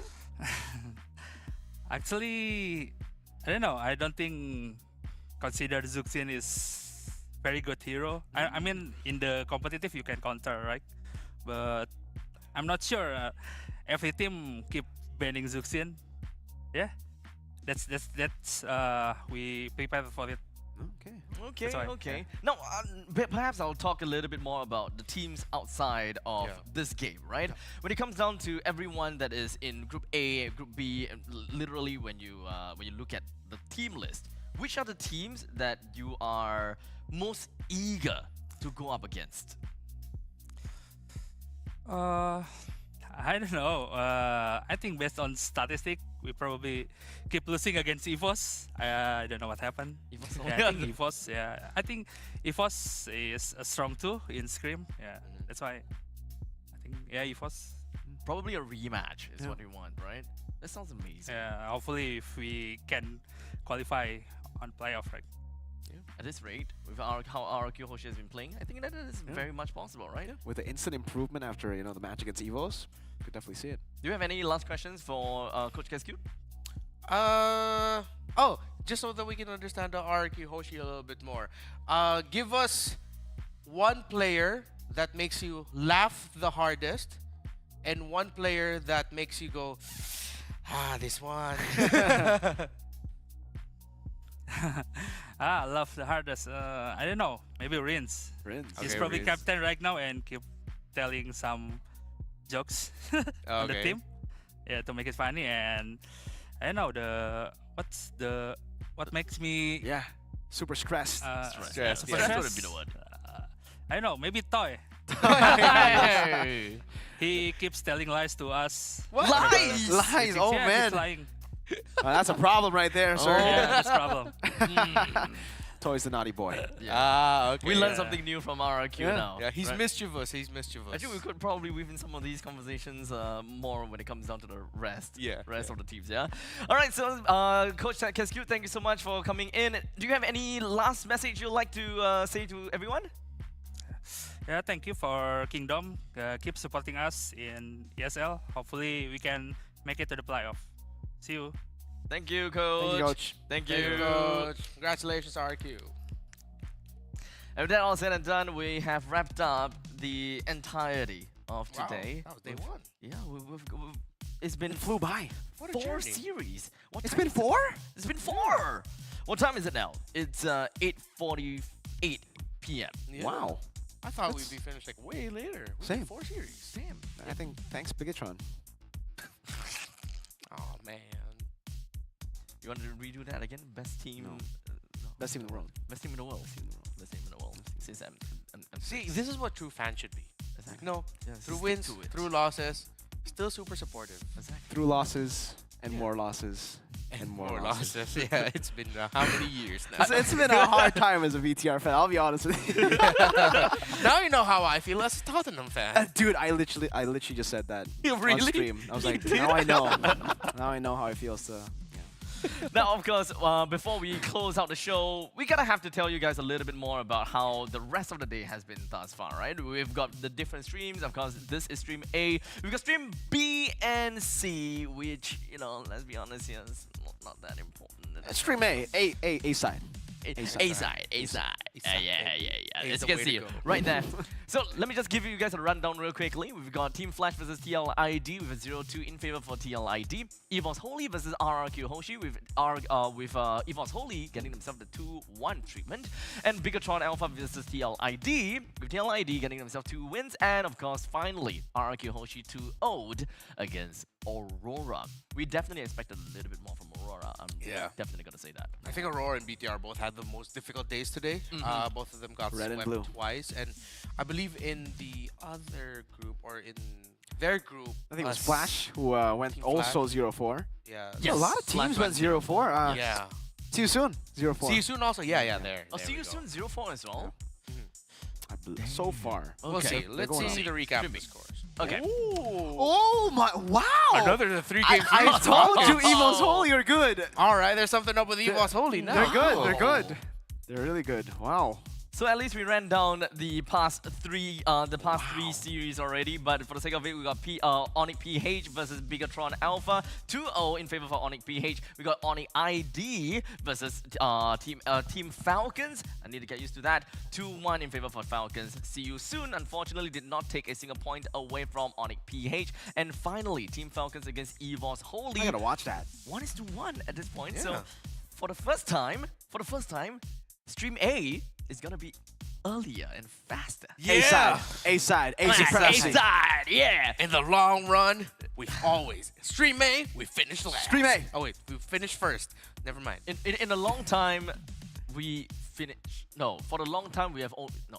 We've I always realized. finished last. For the long time we have finished last Ah. until today. Until today. Yeah. Until today. 1-1 foul. Wow. Wow, we're actually Wow. the first one to finish today. I love it. Now Okay. we get to dance in front of Stream B and C. Yeah. Exactly. We get to watch the games. Oh yeah, we can actually. Yeah, right. So see you soon against SRG with SRG 2 getting themselves 2 wins, and of course Falcons versus no, this is Falcon Esports. Yes, Falcon Esports versus Aurora. This was a surprise for most, if not all of us, with Aurora not getting a single one, unfortunately.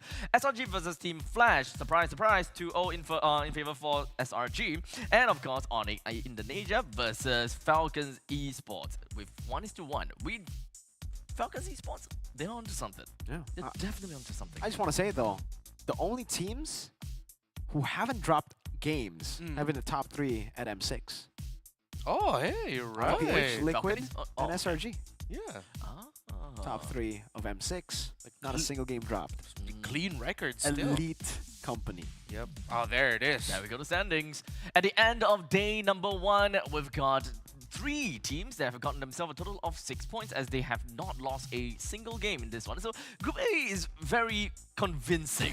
Yeah. Yeah. There's a huge disparity, like 666. 0-0-0, right? Oh, On a man. PH, SRG as well as Liquid Indonesia with 6 points for themselves. And in the meantime, see you soon, Team Flash and Bigatron Alpha with 0 points for themselves. But in the meantime, for Group B, I believe that Group B have got a couple of 2-1s in that bracket. So this is the exciting one because 2-1, 1-1, 1-2. I believe that because some of these games are not done yet as well. Most of the games are ongoing right now. Like 2, 3, 4, 5. They're all ongoing. Yeah. Group B has turned out to be a hell group. Yeah, this is a group. yeah, I mean, exactly. Both groups are kind of group of deaths. Yeah. But Group B is more of a group of death. Like everyone's so good. I don't know though. Is Group B group of death because everyone is very equal, or is Group A the group of death because it's a top very 3. obvious disparity?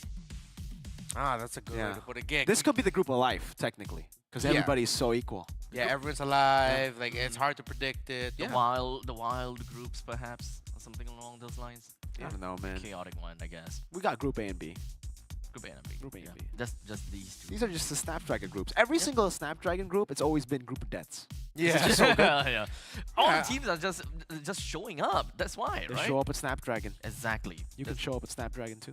Every And you single one of you guys. should yeah. show up in Snapdragon. Do we mention anything about the Mobile Masters? That's how you can show Exactly. up. Exactly. That's how Show you up. can show up. Go up. Jakarta. That's in April. Go there. 10,000 IDR. QR code over there. That's a world championship level, folks. And each ticket costs what? From 10K, which is less than $1. You said that right? Yeah, that's less than $1. Yeah, you know what I can buy for 10K IDR in the Philippines? I would like to know. A bunch of candies because it's expensive in the Philippines. But what I can buy with Inflation. 10K in Indonesia Is a is a ticket. Is a ticket. Limited ticket. So go ahead, check it out. QR Okay. code next to Edith Yep. right there. QR code right there. Easy. Next to Edith. Otherwise, you can just hit on the address www.esl.gg/SPS-Masters-S25 ticket. Very simple. Just write that down on your address or just take a screenshot. That's the easiest one. We want you. Become an official Mobile Masters co-streamer too. If you guys are, streamers. Yeah. I was a streamer. yeah, Challenge you would. season. Right? Open finals. I did a stream. I exposed BTR's members live on stream. You can do that too. I wonder who you exposed. Yeah, I think teams, if they want to hide who their new player is, they should seriously stop using the silhouette from the old like photos. they should legitimate use- silhouette, They right? Yeah. should just use like a random. They should use a Stock random image. Yeah, stock Yeah. image Yeah. and silhouette it. Just yeah. a random Alan from Yeah. stock. You know what? I want a suggestion for teams. Start using inanimate object silhouettes. It's A pot oh, plant. it could be like a lamp. That's exactly what I was thinking too. be a really. lamp. Yeah, a lamp. Just give us a instead of clue. like- Like that's the puzzle for us. yeah, something Yeah, related to it, Ah. right? Hey, that's a fun game actually. It's a Right. really good idea. You should start an esports organization. Yeah. It's gonna be a fun one. Maybe I am okay, you could broke. Be, I am so broke. Archive running esports. I will work for multiple esports companies. Hire me, by the way. But I will not open my own. I cannot. Oh man. in the future. Amen. In the future, yeah. Yeah, who knows, right? Hey, you never know. Yeah, maybe I'll end up with Redmar lots of Co. money. Redmar Co. Redmar Redmar. Co. I'm not naming an esports org after me. Actually, that's kind of sounds Reptar Co. Nickelodeon will sue me. Rendafa. No, It's a Rendafa. collab with Hey, stuff. look, great SEO. Yeah, we that's stated fine. that. That's fine. Yeah. All the way from the start, you know, Rendafa has been. We're gonna trademark that for you, Yeah. okay? Rendafa. You are the beast of stuff. You are the beast form. He's Lucas, Uh-huh. and you are the Ninetail. I don't know how or why that even started. He said but it. sure. Yeah, He said he was Oh, like, right, yeah, yeah, yeah. he said Yeah, it he He earlier. said it. We Mustafa said said it. absolutely nothing Yeah, about we were that. like, okay, I guess that- Redmar's the beast now. Does that mean brother wants to be me or? Or maybe he thinks you want to be him, like the beast form of him. Or maybe he wants to be the. No, he wants to be you, cause you're the beast.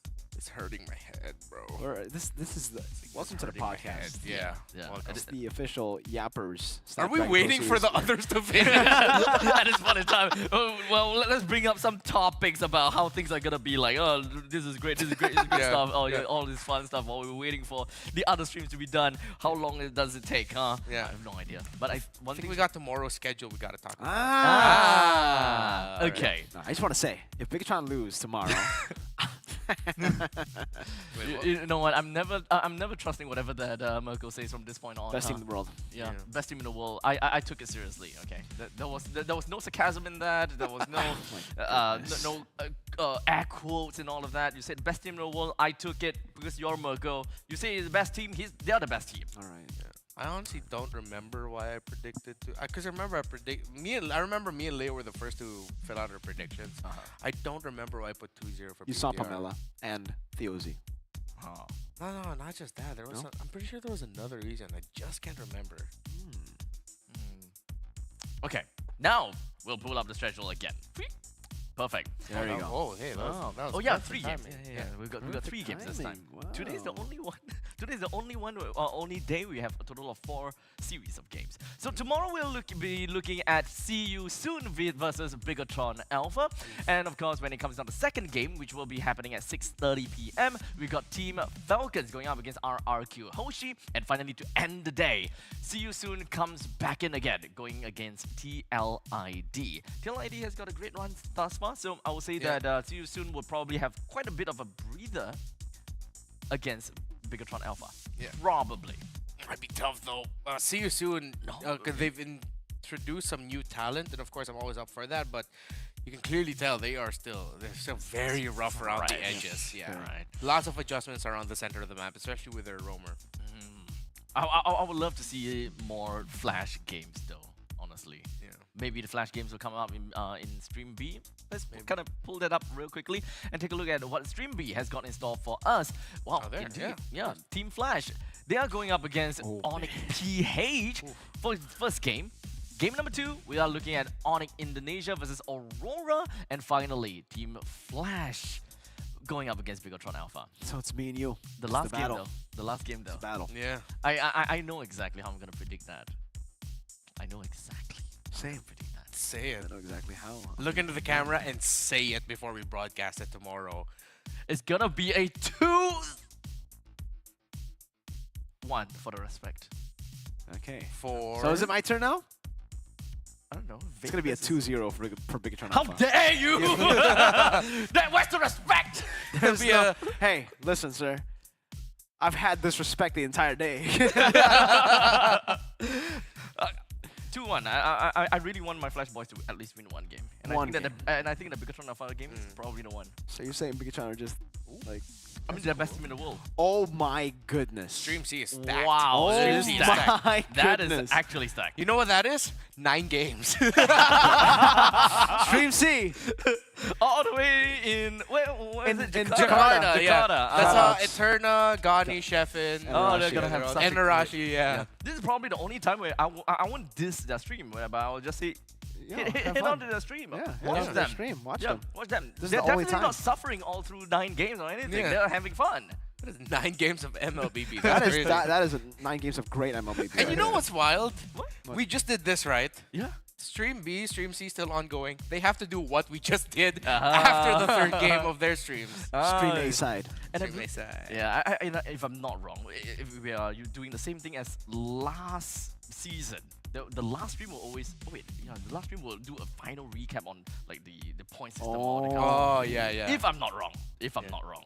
Alright? So ladies and gentlemen, Stream A, the first stream to end today. So Thank you. feel free to kind of check in with the rest of the streams B and C. Don't like you actually need to care about because we will see you guys tomorrow, same place for Stream A. We've got a jam-packed day for you. So it's myself, Abstract, with Mirko, Renmar, as well as Sadafa.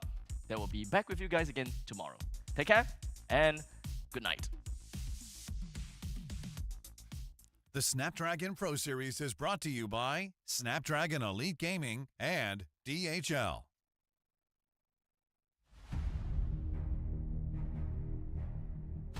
The journey to greatness starts here. From the 11th to 13th of April, the race reaches its peak at the Tennis Indoor Senayan.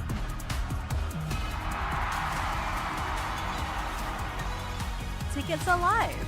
Be part of the climb and secure your spot now. Be part of the journey. Witness the rise to the top.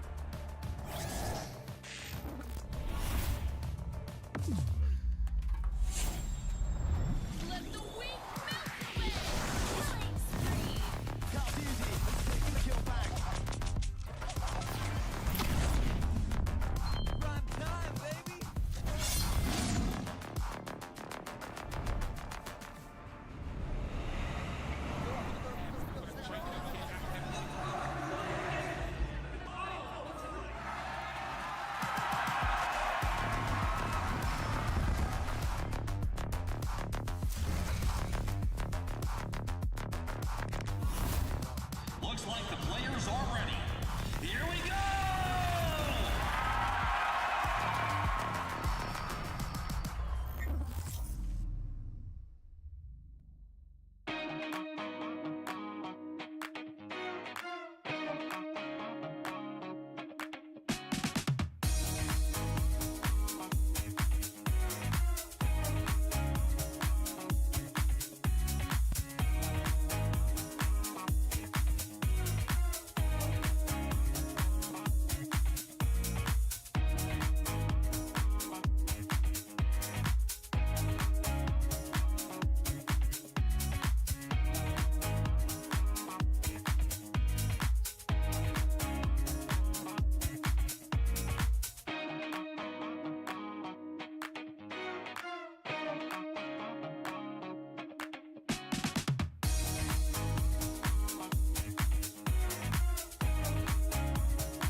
in Hungary.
Now they know about our dedication, not just hard work.